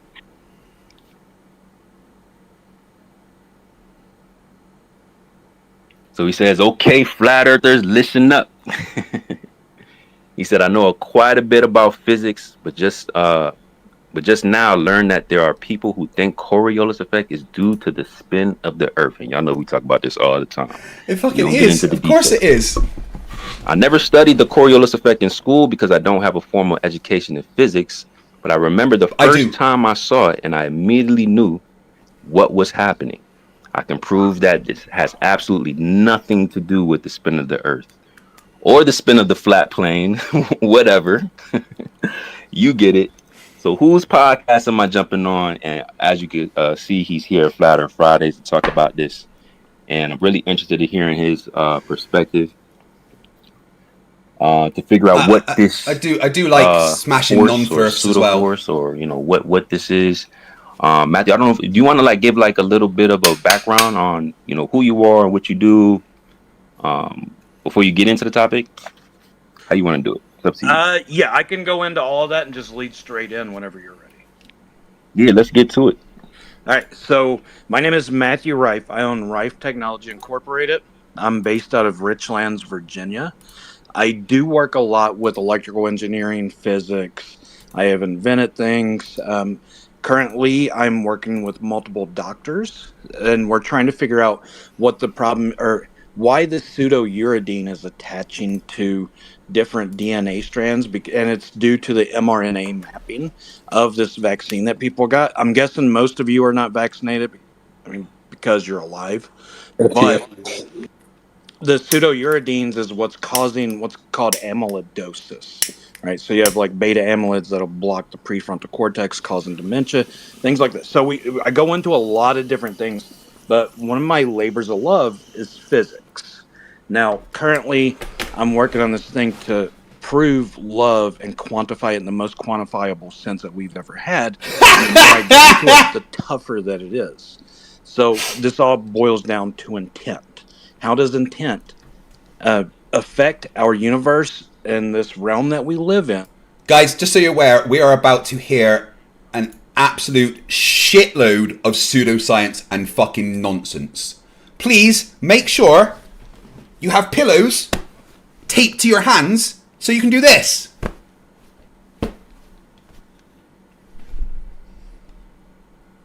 This has nothing to do with intent, and I started questioning all these different lines of physics. So what I'm going to do is go through a couple of different rules. These are basic fundamentals within physics. If you have questions about it, I don't know what to tell you. These are the fundamentals. Look them up. And then I want to give you guys some examples because I'm not here to disprove Coriolis or Coriolis effect. I'm here to prove, to the best of my abilities, that the Coriolis effect is falsely categorized as an effect that I do not believe exists because it makes more sense Personal that incredulity. other laws of physics act upon a force first and foremost before Coriolis could ever take effect. What? Now, I see people... Well, let me go on to... Okay, friction and viscosity. We're going to be talking about both of these, and we're just going to use them kind of interchangeably, just as in the sense that it's a force that opposes the motion. And just real quick, right before you continue, can you give a baseline for the audience on what views of the Earth that you believe in? Do you believe with the narrative? Do you have a different idea, or are you undecided? Yeah, so I blame Phone Booth Pod for all of this shit because I never dug into like flat Earth that much because it doesn't affect my daily work life, right? And so whenever I started seeing them tweet about the post about it, whatever, I started looking into it, and it really hurts my brain. Just because there's so many laws and different effects that do not make sense that can be shown by something else. So as of right now, I do not know. Now, do I believe there's a globe Earth? Most likely not. But oh god, I don't know exactly what it is. So for me to say it's flat, I would be lying. I just do not know. So anybody that's fair enough. And shout out to Phone Booth Pod. Yeah, so anybody that's in here that are like, oh, You know, I don't know one way or another. Like the same area that I'm in, just join along, go down this road with me. The travel is the This is gonna be most fucking fun, hilarious. right? Don't be four-finger discount Craig up here. So we can go down this road together and start looking at the fallacies. And that's what this is. Is there anything else you want me to add in really quick, Sacred? That's good so far, man. Keep it moving. You got it. All right. So, like I said, a lot of my main work is, well, I'm the world's leading expert upon electromagnetic field frequency generators and the effect upon the human body. No, you're So not. that's my That's a lie. contribution whenever it comes to medical or anything else and furthering science. There's a lot of things I have dealt with, and there's things that I work on, like anti-gravity on the daily. Whenever you can Oh my fucking god. use energy as propulsion, like through ionized jet propulsion engines, this also does something that's called atomization of different molecules, and you can literally make fertilizer out of thin air. So you take the This guy nitrogen is a fucking molecules, you atomize it down pseudoscientist. into nitrogen atoms, and those fall down to the ground. That's literal fertilizer. This is the reason that we have grass that grows after a rainstorm. It's not because of the rain. It's because that rain has caught the nitrogen atoms that we used to be nitrogen molecules that were split by the plasmatic effect in our upper atmosphere, because we This is are some dumb. living in an electrical system. So just like the human body, our system, our realm, is a carbon-based electrical system. It has the same ebb and flow of electrical continuity that our human body does. I've done wireless electricity, been able to shoot it through the earth. Kind of moved back away from that because I don't know how it affect the earth. So I'm very Because you're a safe with all liar. this It doesn't happen. So whenever And I how talk can you about do it this, through I'm the gonna earth be if it's not a bringing globe? this to you different concepts, and I'm going to show you different models. So the friction and viscosity, we're going to be talking about viscous liquids and then friction forces from liquids, which is air is a liquid form, right? So it's fluid. So that's the reason I'm going to use these two terms interchangeably. Now you also have to know the laws of motions, as these are Newton's laws, and the first two laws of motion say that an object will not change its motion unless a force acts upon it. So you have to have an external force to be able to act upon something before it'll change its motion. This goes into friction and viscosity. And I want you to remember, air and our atmosphere is fluid. So whenever we talk about Coriolis, we're going to be talking about different levels of density too. The upper atmosphere being less dense, less viscous. Even though viscosity is really like two liquids and the friction between the both that interfere with the movement. But same thing. So then we're going to talk about the laws of thermodynamics. Right, and we have multiple different laws of thermodynamics, and this is going to be about temperature, heat, work, and I the bet he has entropy no idea seen what the within laws the of thermodynamics are. right. So these are just basic understandings. Now we have to understand Coriolis effect. And I'm going to read this verbatim. An effect whereby a mass moving in a rotating system experiences a force, the Coriolis force, acting perpendicular to the direction of the motion to the axis of rotation. That On works, the yeah. Earth, the effect tends to deflect moving objects to the right in the northern hemisphere and to the left in the southern hemisphere. I guess this is all up underneath the assumption that there is a right or left, considering every model, it looks like you can go right There's or left. So that means definitely a right or left. could be on your right or left. So number one, that does not make sense at all. Let me pull up my other notes. I have some things that are up here in the Jumbotron that we're going to go over. So at first, I want to be able to tell you fallacies of the Coriolis effect. And the first one I heard was works on smaller scales. And people believe mistakenly that this affects small scale processes like water draining out of sinks or toilets. I heard that No. last week whenever I was in No, here. it doesn't. The spin of water is dictated by the shape of the container and the jets from which the water comes out of. Yeah. So Coriolis effect would not affect this. So whoever said that I mean, last week, please correct your notes. Does under like And minuscule also conditions. instantaneous effect. So another fallacy is assuming that it acts instantaneously and on very short journeys. And we're going to hear a video here in a little bit of Neil deGrasse Tyson talking about he was at a football Neil deGrasse game, Tyson he fallacy. did a little equation. There is no fucking equation. And I'm going to play this for you guys. Did he say there's no Coriolis equation? I wish that we had video on here already, but we don't.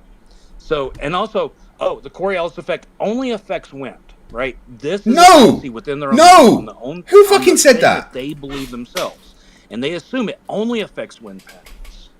But by law of whenever you use the different laws of physics within the Coriolis effect theory, you will see that it cannot only affect wind. So why are these other things not affected? That's one of my biggest concerns on this. So within these different laws of physics I gave you, we're going to be talking about inertia and momentum, like objects continually moving in a straight line. This is the reason I brought up friction. Gravity. It's dominant on smaller scales, especially in water drainage or small projectiles. Totally false. And this is defined by gravitational wave formula, who 3 scientists, I think it was 2018, got a Nobel Prize for redefining what gravity is and how it affects everything around it, and they defined it as gravitational waves. This can be correlated with electromagnetic waves or magnetic waves altogether, magnetic fields. No. So then pressure gradients and temperature differences. This is also going to be upper altitude and lower altitude, and then friction and viscosity. And these do dominate the movement of fluids and objects on a smaller scale. So again, just really quick recap. The Coriolis effect says, hey, if I shoot this bullet and it goes 4 miles, the spin of the Earth will draw that towards the equator. That's basically what it is. No, that's not what it says. My biggest issue, look at this first tweet that I put up, and it says upward force on a plane. That's right. I know I'm not muted, Grant. And then downward force on a plane. So in this graph, you're going to see a cross-section of a plane wing. Now, the reason a plane will lift up, and the reason a plane wing is shaped like this, is to be able to move air molecules. Not electrons, but air molecules. Look in the front. You have air that is stuck together, and the wing will separate air molecules from one another. Some will go up, some will go down. Just like a frisbee, there is more surface area on the upper side because whenever an object is in motion, it has less pressure. So think of an ice skating rink on really thin ice.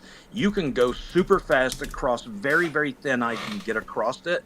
But if you were to go to slow, you would fall through it. That's because the faster you move, the less pressure that you put on that ice.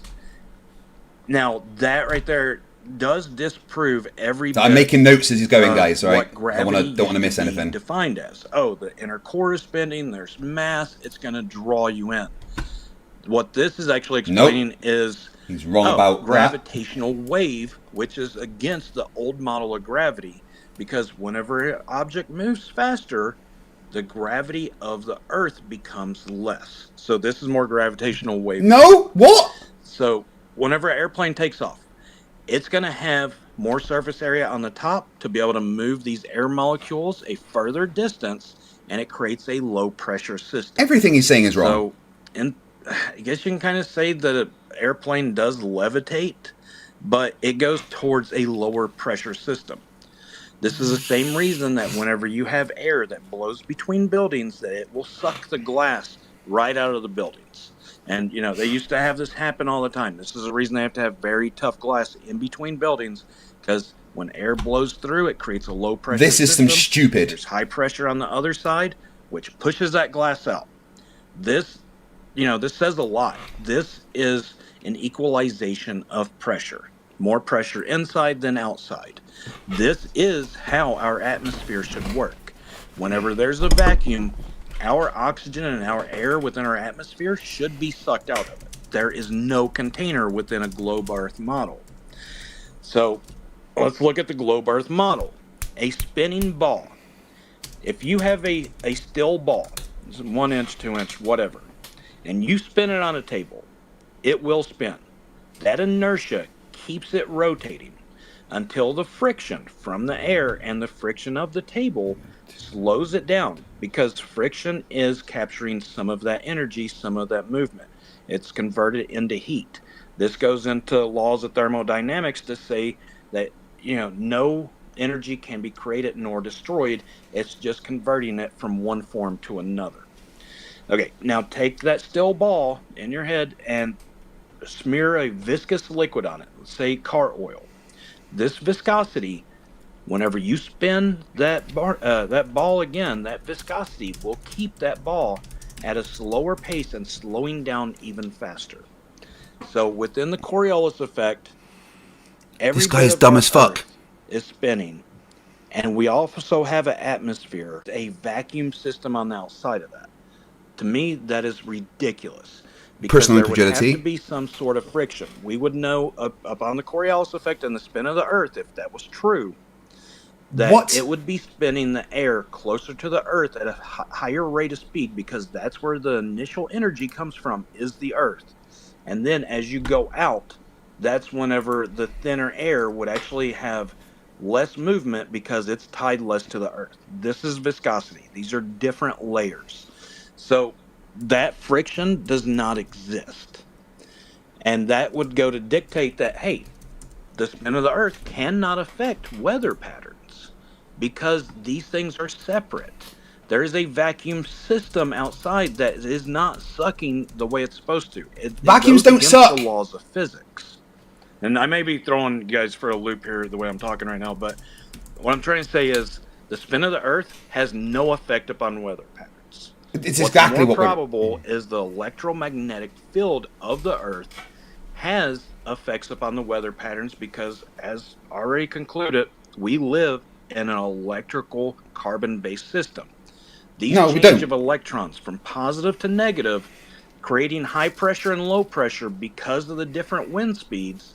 This is what ties it all together, that the Earth, the electromagnetic field of the Earth affects the weather patterns, and this effect of the spinning Earth does not. Is everybody with me so far? Yes, sir. Good stuff. Okay, so that's what I'm trying to show you. None of this stuff will affect anything. The electromagnetic field of the Earth, which is provable, that we can see that the Earth emits an EMF. When people leave the Earth, they die unless they have technology like mine that does EMFs.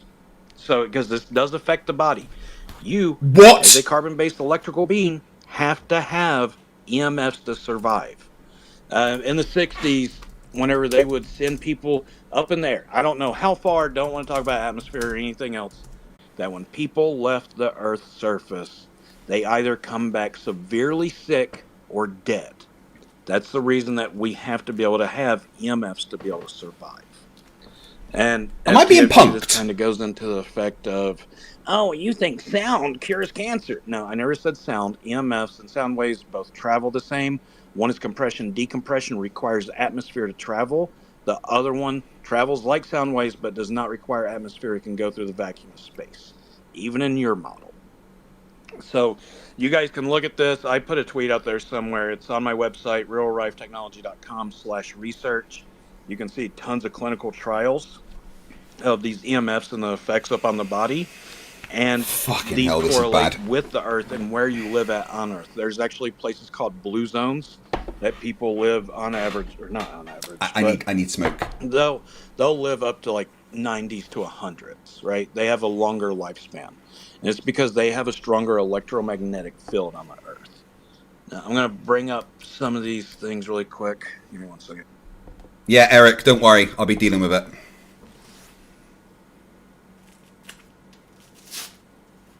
Oh, David, be quiet. You don't know what you're talking about. Okay, I'm just trying to bring this up. So, all of that being said, where'd it go? We're going to look at the Magnus effect, right? This is one of the videos I have up here, and I'll explain it to you and then I'll just play the sound, but you guys feel free to go look at it. This is a YouTube channel called How Ridiculous, and they're taking a basketball up on top of this dam, and they're spinning the basketball. Oh, whoopsie.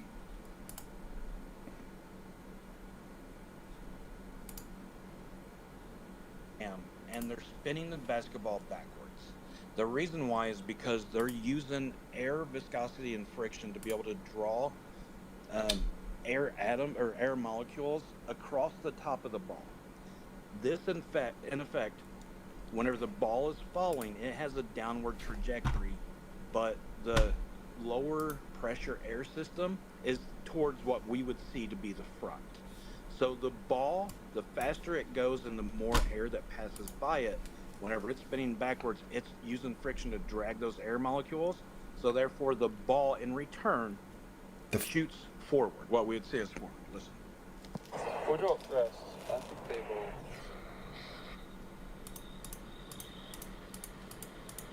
You guys, there you guys. Bang. How far? 203 meters. Exactly. 203 meters for the ball. So they dropped the ball using Magnus effect. They made it travel 203 meters. So we can see now that friction and viscosity has more effect upon a traveling ball more than the magnet, or more than Coriolis I mean, effect. certain effects. If the ball wasn't spinning, that wouldn't happen. Within the laws of physics, as we've already talked about. But just to show you how stupid that people believe, Neil deGrasse Tyson, I want you to hear. We've already went over that the short trips, even their own scientists say Coriolis effect will not affect us. So here we have a theoretical physicist, which isn't anything. It's just a guy who creates theories upon physics, and he's completely wrong. Apparently, short things aren't affected by Coriolis on short trips, guys. Says, and I have this up there too. There was the exchange of balls, so now it's sudden death overtime. They kick a field goal. Okay, let me remind you, he's at a football game and he's watching a football be kicked. And he says, "Oh, I did a little equation, and then I figured out, a third of the inch off because of the Coriolis effect." These are your leaders. These are your people that you look up to. There was the exchange of balls, so now it's sudden death overtime. They kick a field goal from 50 yards, of course, as it must be. And, 40 yards out plus the 10 plus the hike and distance. So it's like 52-yard field goal, and there it was. It's tense, right?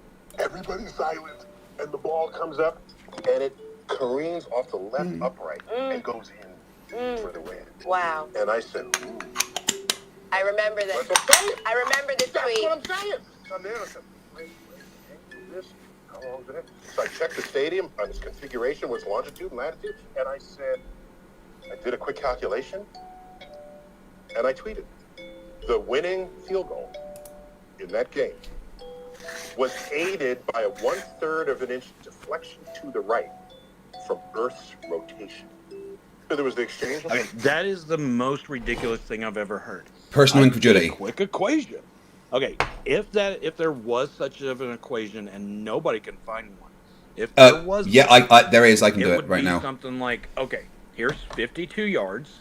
We have to take the speed of the rotation of the ball into effect and find out what kind of air molecules are dependent upon the pressure of where you're at. No one can find the equation for Coriolis, guys. To be able to do this equation, to be able to figure out it's 1/3 of the inch that the Earth's rotation affected that ball. More likely, it's the Magnus effect that would make that ball travel further. Whether they kicked it straight or not, I don't really care. But it just goes to show your theoretical physicists talk like this, give you data like this, and make you believe it whenever there's other physics out there that would disprove it because it is an overcoming force on top of what they project to be real. Now, shout out to Owen Benjamin on that clip. And on this next one, Owen is really... Anyone that says Owen Benjamin's smart is dumb. I cannot even watch it when he does it because I really cannot stand ignorance. I mean, or stupidity, I'm sorry. I'm ignorant upon a lot of things, but this is... Coriolis force, that's for sure. Has been hell is because I've been thrown into the algorithm of flat and round earthers. So... The moment you put them two words together, flat and earth, that's it, bro. It's over. You in it. There's just so many, and I'm not, like I said, I'm not trying to say what is real. I'm giving you guys the points of what I know not to be true and what I have trouble understanding. And the more that I dig into it, the more understanding that I thought that I had is actually misunderstanding, and it doesn't make sense one bit. So Stephen Hawking, right? He is the guy who said the Big Bang Theory, right? Big Bang Theory. 27 billion years ago, there was an explosion. Big Bang wasn't an explosion. Now, this. Why's he gone quiet? It was normalized by. Let's see. Well, let's take a quick look at Stephen Hawking. I've talked a lot about how Stephen Hawking was not a real person. He was a character. And people say, how dare you, Big Bear? How dare you? When Dave Chappelle makes fun of it in 5 years, we'll discuss it. But this is an actual translation. Before his robot voice, he had a translator who looks exactly like Larry Bird. Tell me if you think that anything about this is real. I think in a way physics has been a progress away from mysticism towards a rational understanding of the universe. Stephen, when did you first realize you wanted to be a physicist? I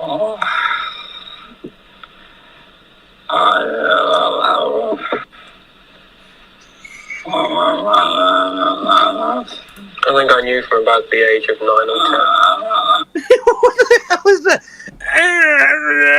And the guy goes, oh, it was right around the age of 9 or 10. Nobody, that is not a translation. You guys are goofs. If you believe that this guy is speaking and that guy is translating, you are retarded as Stephen Hawking, and I can tell you he is the one that's made up the entirety of the base of your model. No, he's not. That's a fact. Jesus Christ. You know what the funny thing is? They've got this guy on as an expert. They've got him on as a fucking expert. Or model railways, or playing complicated games. His aim being some way of finding out how the world worked around me. I was never very good with my hands, and my models did not work very well. Okay, guys, we can all see that this is not. Okay, that is the most. This is disgusting. Water-headed thing I've ever seen in my life. Bro, can y'all imagine if they really just been controlling that man, putting words out saying that he been saying it the whole time, and really that was never him? Can y'all imagine that? Dude, he's the total puppet. A complete puppet. Do you remember the chair he used to be in, and he would bite the straw and it would type out his entire sentence? That guy had a puppet master behind him the entire time. Why is it stupid people are also fucking horrible? To type out complicated sentences and equations? Like, none of this makes sense. So, I mean, all in all, the Coriolis effect, going from the poles to the equator, because of the spin of the Earth, that's what makes things travel to that formation. That would say, hey, all of our oceans should be on the equator then. And then, oh, well, you know, the Coriolis affects the flow of the ocean. Well, what about the moon? I thought that the moon was lunarly locked to the waves, that the moon is what controlled the different size of the waveforms. So if the moon's not doing it, and the Coriolis effect is affecting the flow of the oceans, then what is the moon doing being like oceanally or lunarly locked, whatever it was? What is it doing being locked? And why doesn't the oceans flow more towards the gravity of the moon? Why would it only affect the tops? The explanation and their model would say what? Because gravity has been redefined into gravitational waves. Gravitational waves is the actual formula and the calculations that I use whenever I deal with anti-gravity. And I also use electrical input. I use electromagnetic pulses and frequencies. Anti-gravity, my fucking ass. Aluminum to make them levitate and to be able to make them float. I can take a car, a remote control car, and drive it for 1 mile straight, and the Coriolis effect would never move that car towards the closer to the equator, but the Magnus effect and the low pressure created by air molecules going over top of it would affect it on going up. So if my car is moving at 40 miles an hour and I can affect the height adjustment, and our Earth is moving at over 1,000 miles an hour, why would that This is not painful. affect it even more than what the air molecules would whenever we have a high pressure, low pressure system that's based upon an electrical This formula? is some of the dumbest shit I've ever heard. It's an electrically enclosed system with radiation Van Allen belts on the outside that nobody can seem to get through, except for they always get through. These things do not make any sense. Thanks, guys. Hey Matthew, slow something down for us real quick. Because I was so interested in hearing you talk about anti-gravity, one of the other spaces that I heard you in. Are you saying that with anti-gravity, you're not actually manipulating gravity itself? No, okay, so the theory that I work within, and remind you, this is just a theory, just like globe Earth. It's you got to be able to create your own gravity. Okay, to be able to create anti-gravity, you have to be able to throw off the gravitational waves. So in frequency, this is something that's called combative frequencies. And it's like plugging up two different Wi-Fi routers in your house and letting them fight it out for signal. You're going to drop a lot because they're going to fight against each other. If you can work in the exact, what is it? Just, you have to have the exact pressure fighting against each other, right? And to be able to create an atmospheric condition inside, you have to be able to throw off the gravitational waves by putting out the same exact gravitational waves. To be able to do that, you have to be able to create a neutron system star that the outside system cannot read. So you can take static electricity and run around a spherical ball enough to where gravitational waves cannot grab hold of that system. This is just like with the ball moving super, super fast spinning, it will throw off the air molecules and it would end up creating a vacuum chamber bubble on the outside of that ball. And you know that's in theory. So I'm not going to bother with the anti-gravity stuff because it's bollocks, but I'm going to seriously fuck him up on Coriolis. He's not a clue what Coriolis You is. can run it that fast to be able to throw off the grab of gravitational waves. So therefore, you have your own. I want to say atmosphere, but that's not the right word. You're enclosed within your own secluded system outside of the gravitational wave system that's around you. That's interesting. Now, when you say like gravitational waves, because we don't that word gravity the way that we interpret it, over here on Flat Earth Fridays. But how would you interpret it? Like, do you still stick with the mainstream understanding of gravitational waves, or do you have your own understanding based off of the research that you've done? How would you describe that? So the old form of gravity was the mass of the Earth was so large that it's going to attract you towards it. That doesn't make sense because of different scientific anomalies. Even just the sun, right? We would have to be in perfect balance of the sun out, on the Earth from the sun to be able to stay in a stationary point. But we all know that the sun doesn't change size. And we go in and out on a globe Earth model closer and further away from the sun. So that doesn't work at all. Gravitational waves is more it's like, oh my god, or not even, it's just magnetic attraction. And if you think of somebody that you're talking to and the closer you stand, the faster they get closer to you kind of thing. These are just laws of attraction within our universe and our physics. So he doesn't know what physics means. This is fucking painful. Well. Like if you've ever been in like a friend group that one friend ends up doing drugs and he falls away, he's going to be attracted more towards druggies and thieves, right? So this is called resonant frequency attraction. So this is the same as when they tell you if you want to do better in life, surround yourself by the ones that you want to be able to achieve their goals. And you start getting more into a group with them, the closer that your guys' resonant frequencies just come into alignment with one another. This is the reason an outsider of a group kind of changes once he joins like a different friend group kind of thing. Does that make sense? No. None of it makes fucking sense. Yeah, man, I like it so far. Does anybody else have questions? I kind of missed a few parts in the middle of your presentation because I rugged out, but I got most of it. I want to be able to slow it down for anybody else on stage as a speaker. If you guys want to chime in with any I've got some questions. All right, one question, Craig. Go ahead. Why did you lie and say there's no Coriolis equation? Give me the equation and tell me how Neil deGrasse Tyson was able to figure this out. Because I did tell you, if that equation did exist, then you would have to factor in all these different factors, right? Like his altitude to be able to figure out the exact pressure that he's inside the system. Nope, because that's not included. The Magnus. Hang on, let me finish FTFE. Because the Magnus effect would take that over. So there is not one single working Coriolis equation.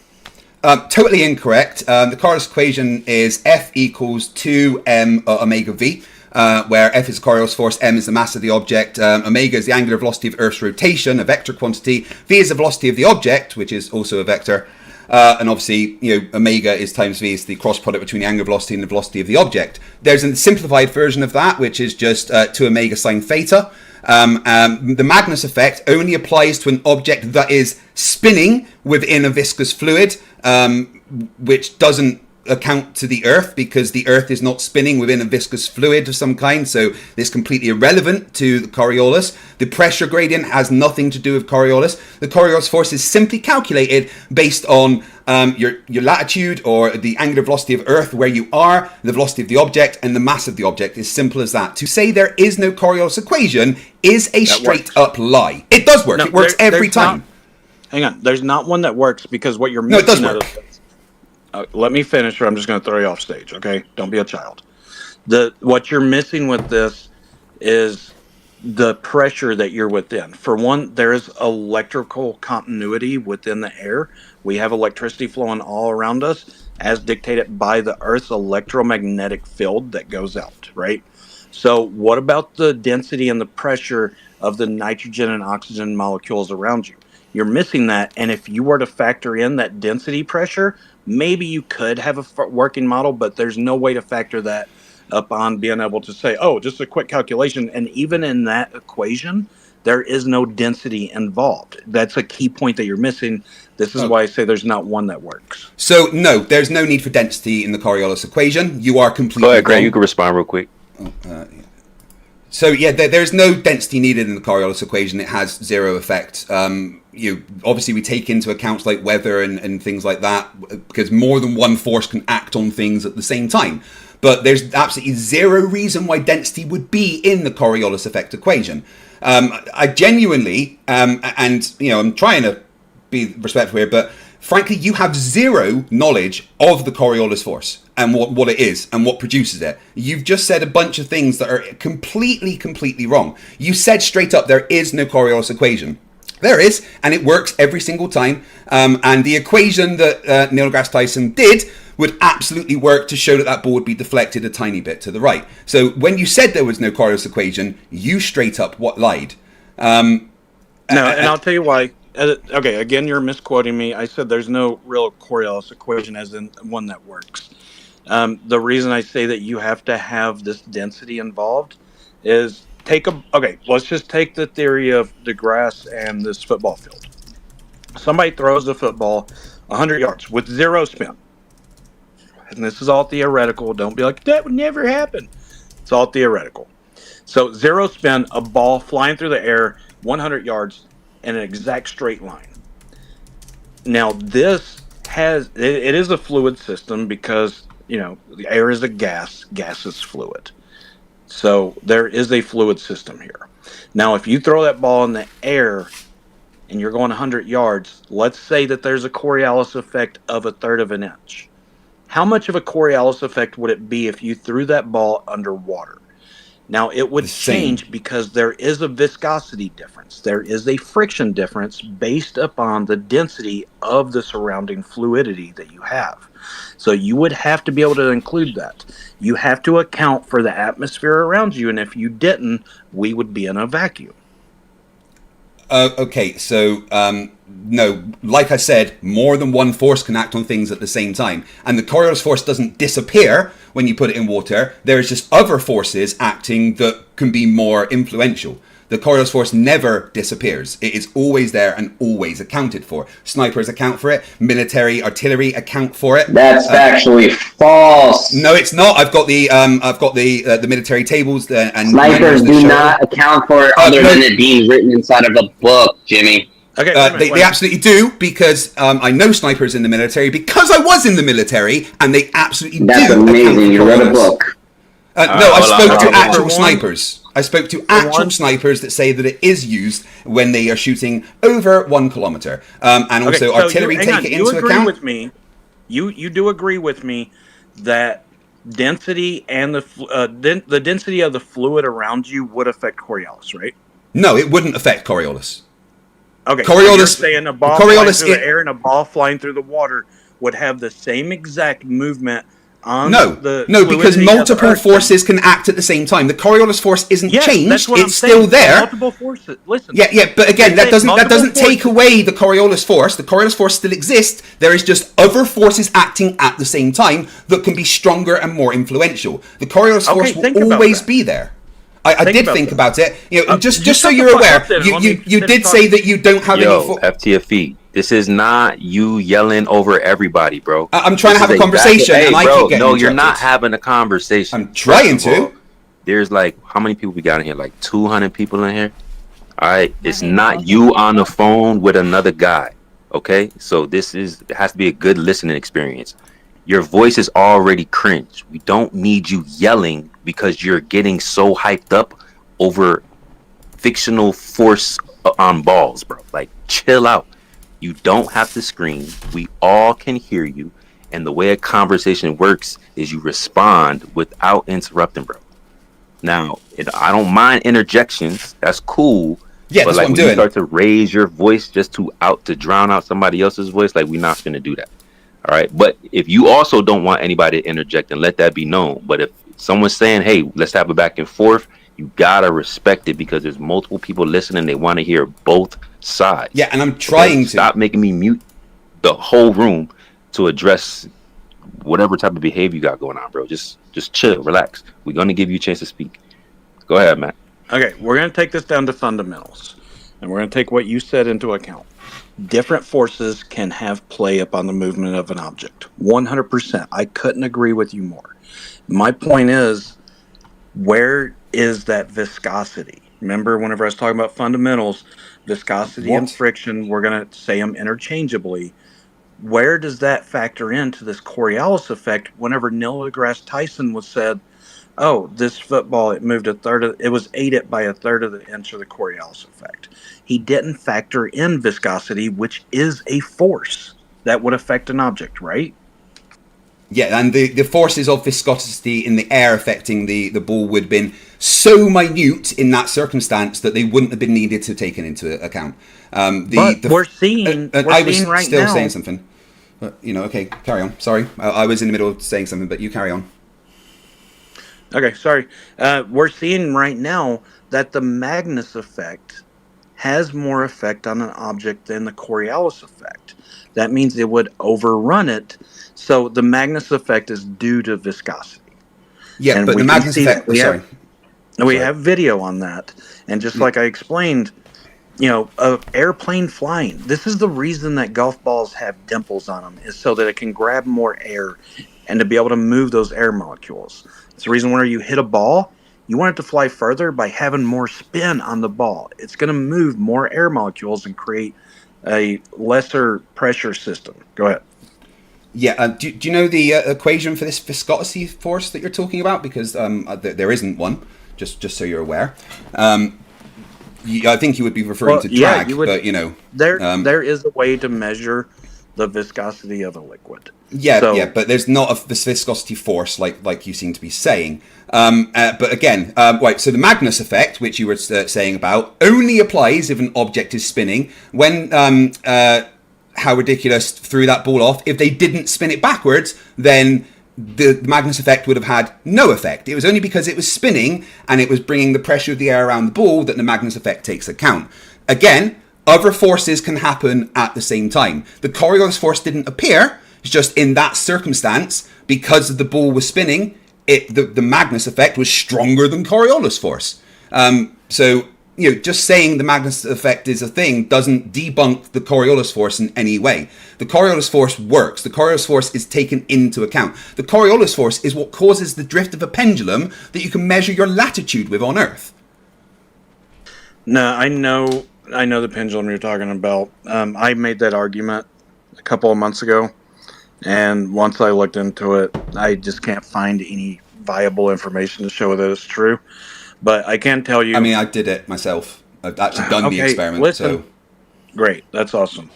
I can tell you that the density of the liquid surrounding you, the fluid surrounding you, that will affect how far something will travel up on the Magnus effect.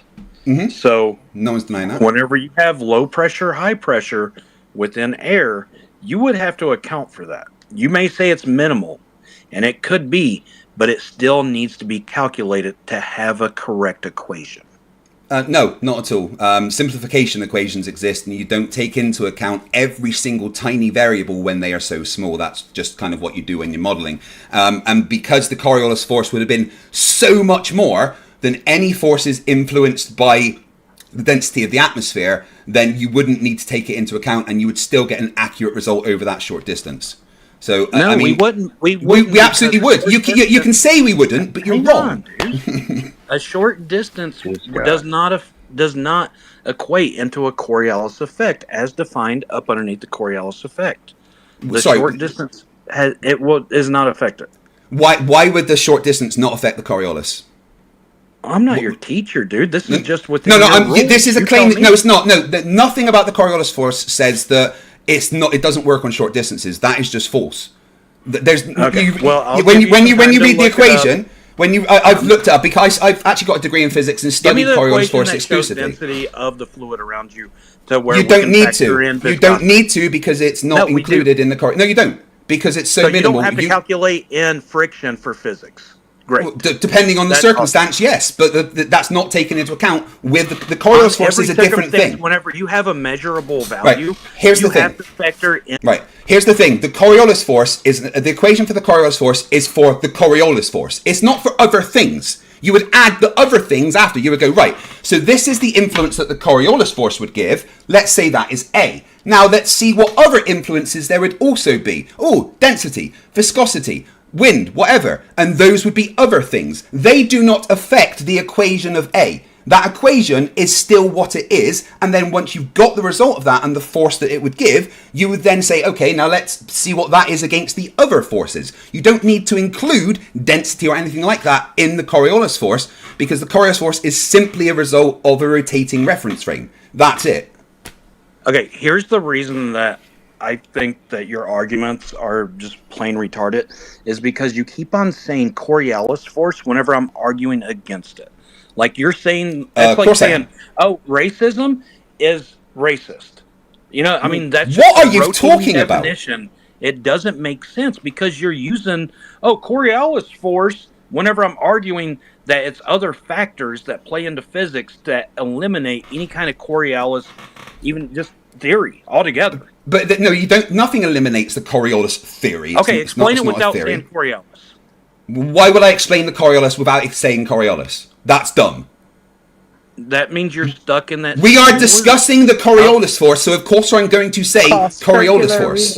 Okay, but you're defining Coriolis force as Coriolis force. That no, I did. I actually gave the mechanism of Coriolis force earlier, and I'll do it again. The mechanism of Coriolis force is because of the linear, the tangential velocity of Earth being different at different latitudes, meaning that conservation of momentum means that you will drift ahead of or behind the Earth's rotation depending on which direction you're fired.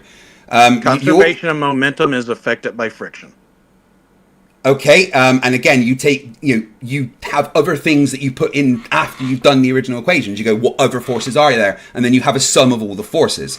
You also said something about Coriolis force pushes towards the equator. That's simply not true. I don't know where you got that from. There's nothing in Coriolis that says that. But you've said a bunch of stuff about will drift right. Southern Yes. hemisphere will drift left. That Yes, would be and circular. towards the equator. It's circular. It doesn't go towards the equator. It drifts right and forms a circle and will keep going right Either in that way, circle. it's a 90-degree angle, and this is what Coriolis is based upon. That whenever you're spinning perpendicular to the 90-degree angle of the spin, it will affect everything, and in between. That angle in between is where you're going to go towards, right? What? So, No, in what are you on essence, about? that would move towards the equator, and I have no idea what you're talking about. Explain Coriolis and how friction affects it, because I can show you that there's other effects by friction and air molecules within our system, and that's defined as the Magnus effect. Yeah, Coriolis effect is way less than Magnus, as we've seen, because the movement of a falling ball at 200 meters can actually travel 203 meters out. And that is defined by the spinning rotation of the ball and the amount of air molecules that it can move over top of its surface due to the friction caused between the surface of the ball and the air molecules it's moving. The faster you spin that ball, the more it will move. This is a bell curve. So you will top out at that, but you can also fall back down at a higher rate of velocity to where you're creating an air pocket that grabs a hold of other air and it moves it. This is the same kind of viscosity that works whenever water holds on to water. They used to run water down into miners inside of coal mines by a string or by a chain because they would pour it down it. Water sticks to water because of its viscosity, and it would travel at an angle all the way downward. Coriolis effect doesn't have any kind of effect up on this fucking water that's traveling down either, because it's not shooting off sideways. Well, again, because these are basic principles, dude. Yeah. So the simple water tension. Hold on, real quick. I just want to. I think Proud. You got your hand up, Proud. I don't know if you wanted to say something real quick. I actually do. I don't know if you guys can hear me. Yeah, and please, can you please put the space in the chat? I got you. I did have a question for FTFE, just so I could gain a little more clarity on the Coriolis effect. Is it a constant, like a constant uniform pressure force, or whatever you want to call it? Depending on your latitude on Earth, you're going to have a different Coriolis force because it's dependent on the tangential velocity of Earth at your point. So you wouldn't say it's a constant unified force on Earth at all times? Does that mean again, it's different depending on your position on Earth. Like I said, it's different depending on your position on Earth. If you're at the equator, there's no Coriolis. If you're at the poles, it's the most.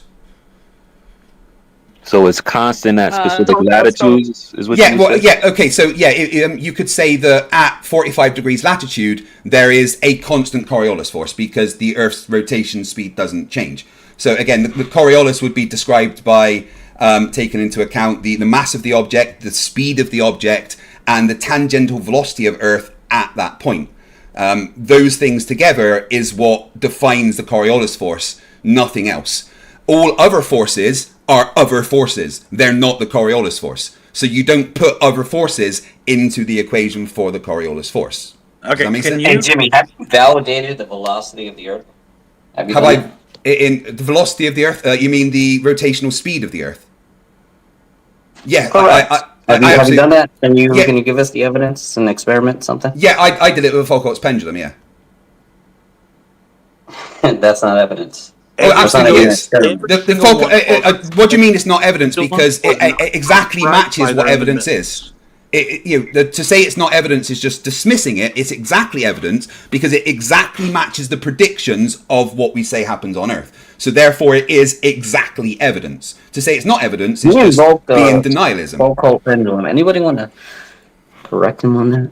Yeah, that we're gonna get to it in a second. Every instance I found of that, there has been an outside force to be able to move that to where it would swing in a rotational pattern. Incorrect. It's been admitted by every one of them. No, incorrect. You just go to the Gentleman Physicist on YouTube that I show all the time. The one that I did at college, and so did everybody else in my physics course, and so does every single undergrad student in the world, doesn't have a motor attached to theirs. The motor that you see on some I didn't of say them, motor. I said outside force that made it spin in a outside force, or whatever you want to call it. The only places that have some kind of outside force are the museums that try to keep it swinging for 24 hours a day, but there is zero evidence to say that suggests that it affects the direction of the swing. You can calculate the Coriolis force just by letting something swing until it stops, and then seeing how much that pendulum has drifted over that amount of time, and then you can use Foucault's sine law to calculate your latitude on Earth. If you weren't able to calculate your latitude on Earth just from the drift of a swinging pendulum, then there would be there wouldn't be evidence for the Coriolis force. But the fact that you can use the equations of Coriolis force to calculate your latitude on Earth just from the drift of a swinging pendulum shows that the Coriolis force does exactly what we predict it does. Do you have to set it in motion? Yeah, absolutely. That's exactly what you're saying. So we Yeah, allowed you why to say wouldn't you? all of that when the first thing that he was saying is that it had to be set in motion. Yeah, why wouldn't it have to be that? There's no reason why the rotation of the Earth would make the pendulum move on its own. That's not what physics says. No, but physics does say that if you drop it at an angle instead of an exact dead straight on, that it would continue to spin in a circular rotation. And everyone that I've looked at, they've all admitted that they've never been able to drop it in an exact straight form. So therefore it has a natural circular rotation too. Well, I could show, again, just go to the Gentleman Physicist on YouTube, that it drops exactly straight. I'm not talking to him, I'm talking to you. Okay, well, the one I did, personally, went perfectly straight. How did it go perfectly straight without a Coriolis effect affecting it on your... The Coriolis force, the Coriolis effect does affect it. The force gives an effect. That is what the drift of the pendulum is. Okay, so how did you drop it perfectly straight then? I had it up with a string, and then I burnt the string, so there was no other forces influencing the direction. It just went exactly down from that path. There would be no other outside forces. That's the most retarded thing I've ever heard from somebody that is saying Coriolis, it affects it this way and that way, but I dropped it perfectly straight, and then... Again, the Coriolis force affects the drift of the pendulum. You cannot. It's physically impossible with the Coriolis effect to drop something perfectly straight. But I'm also saying that that's why it drifts over time. I'm also saying the Magnus effect takes more... It's more control. It's more powerful, and it only if an object's spinning. Coriolis effect. Only if an object is spinning. Hey, and listen, if that object isn't spinning, there is no Magnus effect. I get it that you like to look like you're super smart. I mean, I am. My 2 degrees show it. So. And this is the reason you cut people off. The reason you cut people off is because you don't want to hear it. You don't respect their opinion, and there's no, I don't expect wrong opinions. Of your Matt, also understand that this dude is. The reason you cut people off is because you don't want to hear it. You don't respect their opinion, and I don't expect wrong opinions. No. They muted me. Matt, also understand that this dude is streaming this, so he's just gonna keep coming in hot, like he knows everything. Yeah, so I dropped him because he's not listening. Oh yeah, he booted me. He booted me. They just cut you there we off. go. They have no respect for your opinion, which. No, I don't respect wrong opinions. Why should I? The only thing he's been taught is, Coriolis effect is real, so I can define Coriolis effect by Coriolis effect. It doesn't make any sense. Because he kept on talking over me. But what I was going to bring up... Yeah, he could come back. He can come back in a second. Yeah, we'll let him speak after Matthew's done. Okay. We just want the back and forth FTFE. Like, we get that you have to entertain your audience, but you have to allow for the rebuttal that you asked for.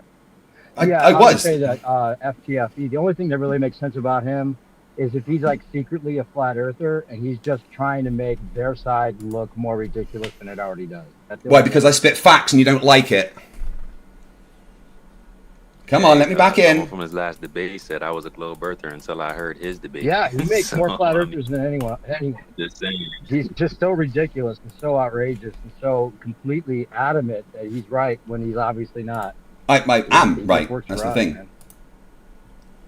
Come on, let me back in. I mean, everyone in here can admit that friction, because we are...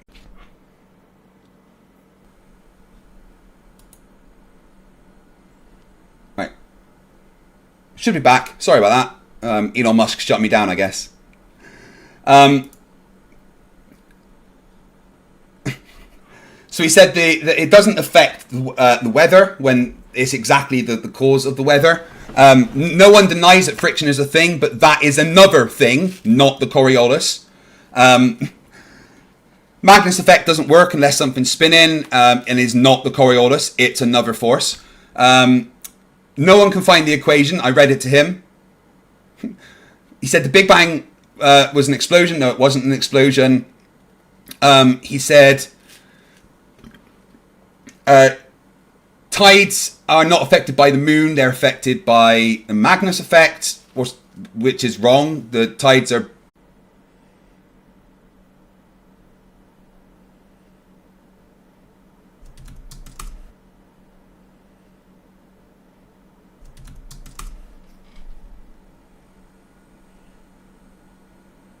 We're back? Think so. Give it a refresh. We should be good. It's not my end. This is YouTube. Look, I'll show you it's not me.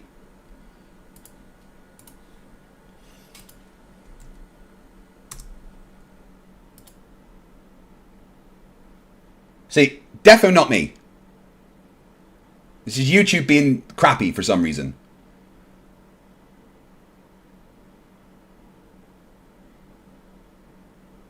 Although that's a pretty low upload speed compared to normal. Elon, what are you fucking playing at, mate?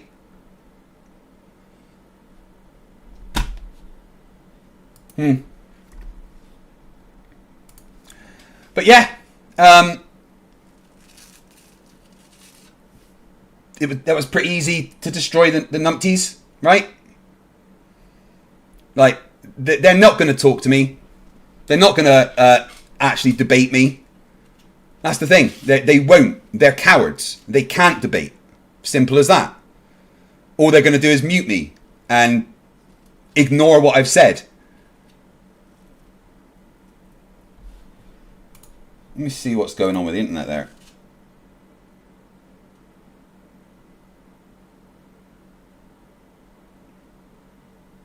Elon, what are you fucking playing at, mate?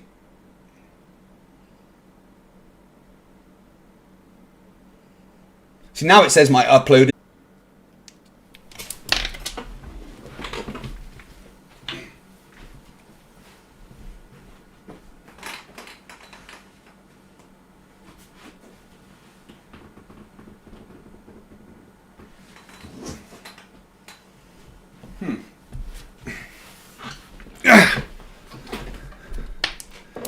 There was a bunch of birds on my. I put my dish way up on a pole. It's really quite high now, but there was a bunch of birds on it window, and then they've gone away. So,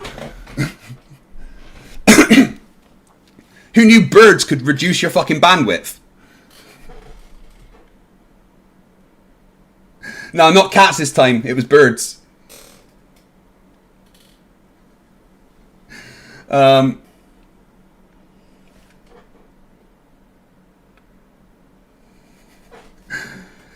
Oh.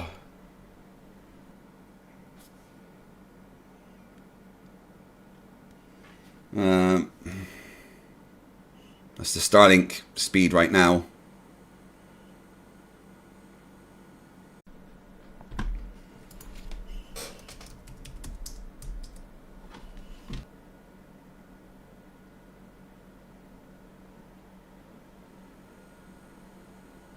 Okay.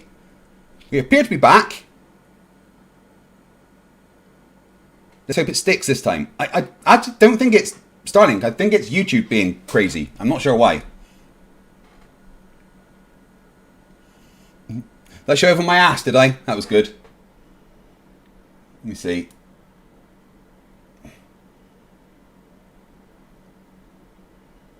Ah, well. Well, anyway, that was a fun stream. And there's the Twitter space destroyed, so they can't tell me I didn't go there anymore because they booted me out.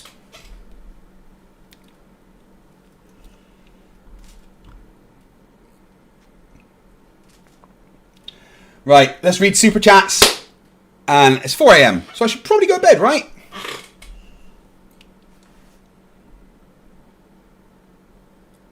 Okay, so we've got to Stevie McCullough, who's been a member for 12 months, who said, it's down, I was there, that's when their space crashed. A lot of shit stuff going on the internet tonight. What's going on there?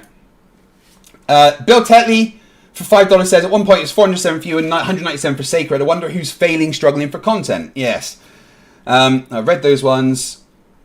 Lol Watt for $5 says, Mr. Beast finally built their Antarctic ice wall, so there is that. Shh, a secret. Alejandro Vallejo for $50 MX says, no worries about being unable to pronounce my name. Most non-Spanish people can, and the currency is Mexican pesos. Don't know why it said dollars. Well, thank you very much. Orange Bob, $6.66. I'm on a highway to hell, and there ain't no brakes on this B word. You can say bitch, it's all good to me. Jake the Surgeon for $5 says, my ancestors didn't crawl onto land to see how their efforts were fruitless. I know, right? Like, millions of years ago, that fish was like, I'm going to do it. Come on. I'm going to break through. God, I'm on land. Yes. If only they fucking realised that that would make flat earthers. That fish should have fucking stayed in the ocean. And that's not how evolution works, I know. Draco Fire, my gym bro, member for 40 months, says Twitter plus Flerfism, the stupidest and most fallacious cult in human history. Wait until you see the religious Flerfs on the platform.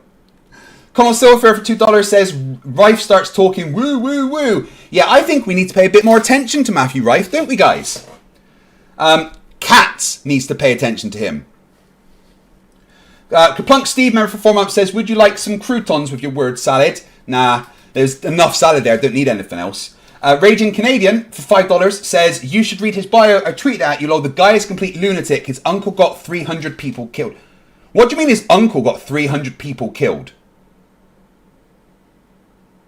Okay then. Randomly Epic has been married for 8 months, says, how is it possible for one person to hold all of that stupid? He said he doesn't think the Earth's a globe. Rachbot, member for 48 months, says, how dare you say facts in their echo chamber? I know, right? Vic, my favourite Canadian, says for $6.99, this moderator's pure shit hair, totally unnecessary when things get too hot. Yeah. He just wants his echo chamber. He doesn't want the fire that I bring. Simple as that. Luke Firewalker for €2 says, for better space hamsters, it's YouTube need to go into. They've been fucking up, not me. Well, maybe it was the birds on me thing. Don't know. Sarah Jones for $2 says, get the dish higher up on the pole. Yeah, I've got a thing to put it on the pole. It's now attached to the top of my washing line pole out the back. I've got a connector to connect the Starlink to the pole.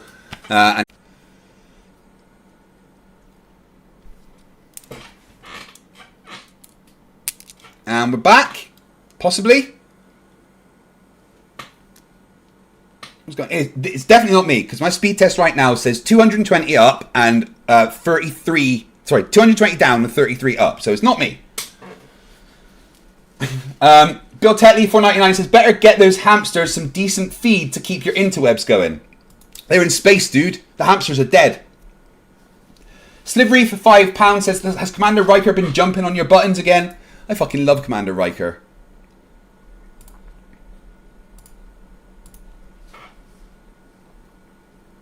There he is. Bless him.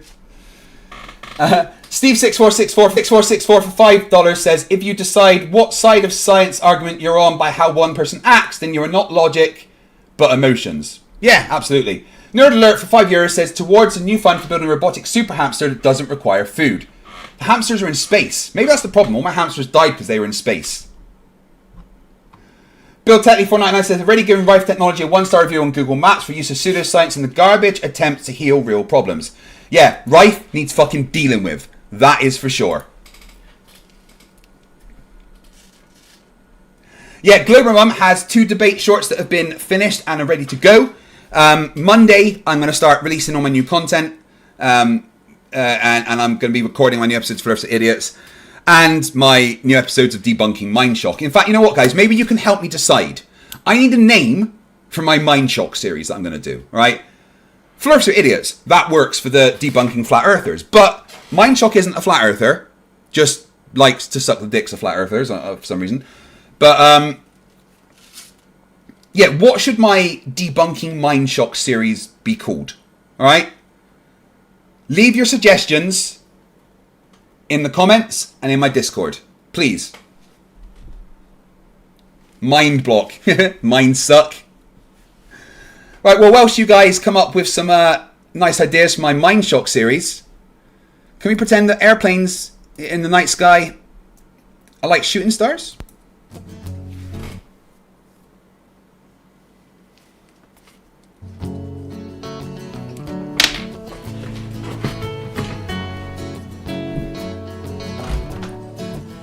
Can we pretend that airplanes in the night sky are like shooting stars? Should be wishing for a brain right now, brain right now, brain right now. Good morning. These words come with a storm warning. Better batten down the hatches, grab some matches and brace yourself for a long day of misery. YouTube has given me the power to reach up into the sky and show you all that we live on the ball. I bring you science that's comprehensible. Your view is indefensible. You're reprehensible. Hello, I'm Mr. Sensible. When I was young, I never thought I would be here to see this. A pile of random nonsense dressed up as bullshit. Your ignorance will be the death of us all, like running head first full speed into a wall. You could always read a book, buy a telescope, set it up and take a photo of the moon, or just be a buffoon. I send you in a balloon up to the stratosphere in page 3. You're a few fries short of a happy meal. You're dumber than a box of hair. The wheel's spinning but the hamster's dead, and you're as smart as bait. You forgot to pay your brain bill. You're missing a few buttons on the remote control. 24 I will fix the typos this weekend. You're surfing in Nebraska. You're as bright as Alaska in December, and you fell out of your family tree. You don't have all the cornflakes in one box. You got an IQ of 2 and it takes 3 to grunt. The elevator doesn't go all the way up, and there's a vacancy on the top floor. Your antenna doesn't pick up all the channels. You're several nuts short of a You're Mr. fruitcake. Sensible, calm down, don't go too hard. You don't need the hard slap burying Flerfs in your backyard. You're a man of science, poise and grace. Mage 2 did everything to wipe the grins off the face. So Nathan, get away from those kids. The world is not flat and it doesn't have a lid. Recognize the differences between the textbook and the Bible and control yourself. Lay off your slander and your lies. You're a bunch of knobs poisoning the well of the youth, spreading lies that you like to claim as knowledge and truth. Stop spreading fresh bullshit like the butter on your bread. Maybe a musical assault and knock some sense into your head. I hope one day you'll hear these lyrics and smile, and you realize you used to be a 40-year-old child. Now it's time to wake up, open your eyes and see, and acknowledge the existence of. You're a few clowns short of a circus. Your phone is off the hook. Your sewing machine is out of thread. You're all foam and no beer. You don't have all your dogs on one leash. An intellect rivaled only by garden tools. There's no grain in your silo, and your skylight leaks a little. Your belt doesn't go through all the loops. You couldn't pour water out of the pool without instructions on the heel. Your slinky's kinked, and you're proof that evolution can work in reverse. A few feathers short of a whole duck, one fruit short of a full bowl. Airplanes in the night sky are like shooting stars. Should be wishing for a brain right now, brain right now, brain right now. Can we pretend that airplanes in the night sky are like shooting stars? Should be wishing for a brain right now, brain right now, brain right now. You thought it was over? Well, I'm still standing while you're swinging, flinging feces, talking shit just like the human centipede. You got the mind of a chimp, and I'm here to expedite your shore leave. Cause I'm a seaman, but not the kind I writ up on your mom's gums. I'm the kind that sailed submarines and fired guns. I can float a boat across the ocean with my eyes closed, circumnavigate the globe with a compass and a bag of sausage rolls. Well, all you can do is nibble on your toes. I'll smack you with the hose that you call a water level, sit and swivel. You nasal gazing muppet, you can stuff it harder than the wallet stuffed by Warren Buffett. And I don't care about your sauces unless you're serving them.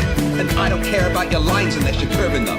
Now step away from me, you're sucking up my oxygen with the vacuum where your brain should be, you dumb fuck. Well, that was certainly a fun stream. And you got to have a look at my booty. So there is that.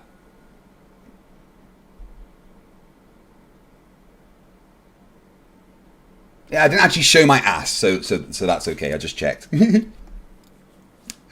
Gonna be back. You know what? I'll be back tomorrow to do part 2 of Mind Shock. That will be fun. That will be a lot of fun. I hope that you will join me for more stupid. And I'm sorry for doing that to your brains. Hope you guys have a great new year. And I will see you tomorrow. In the meantime, remember that stupidity is not a right. Fight the flat earth.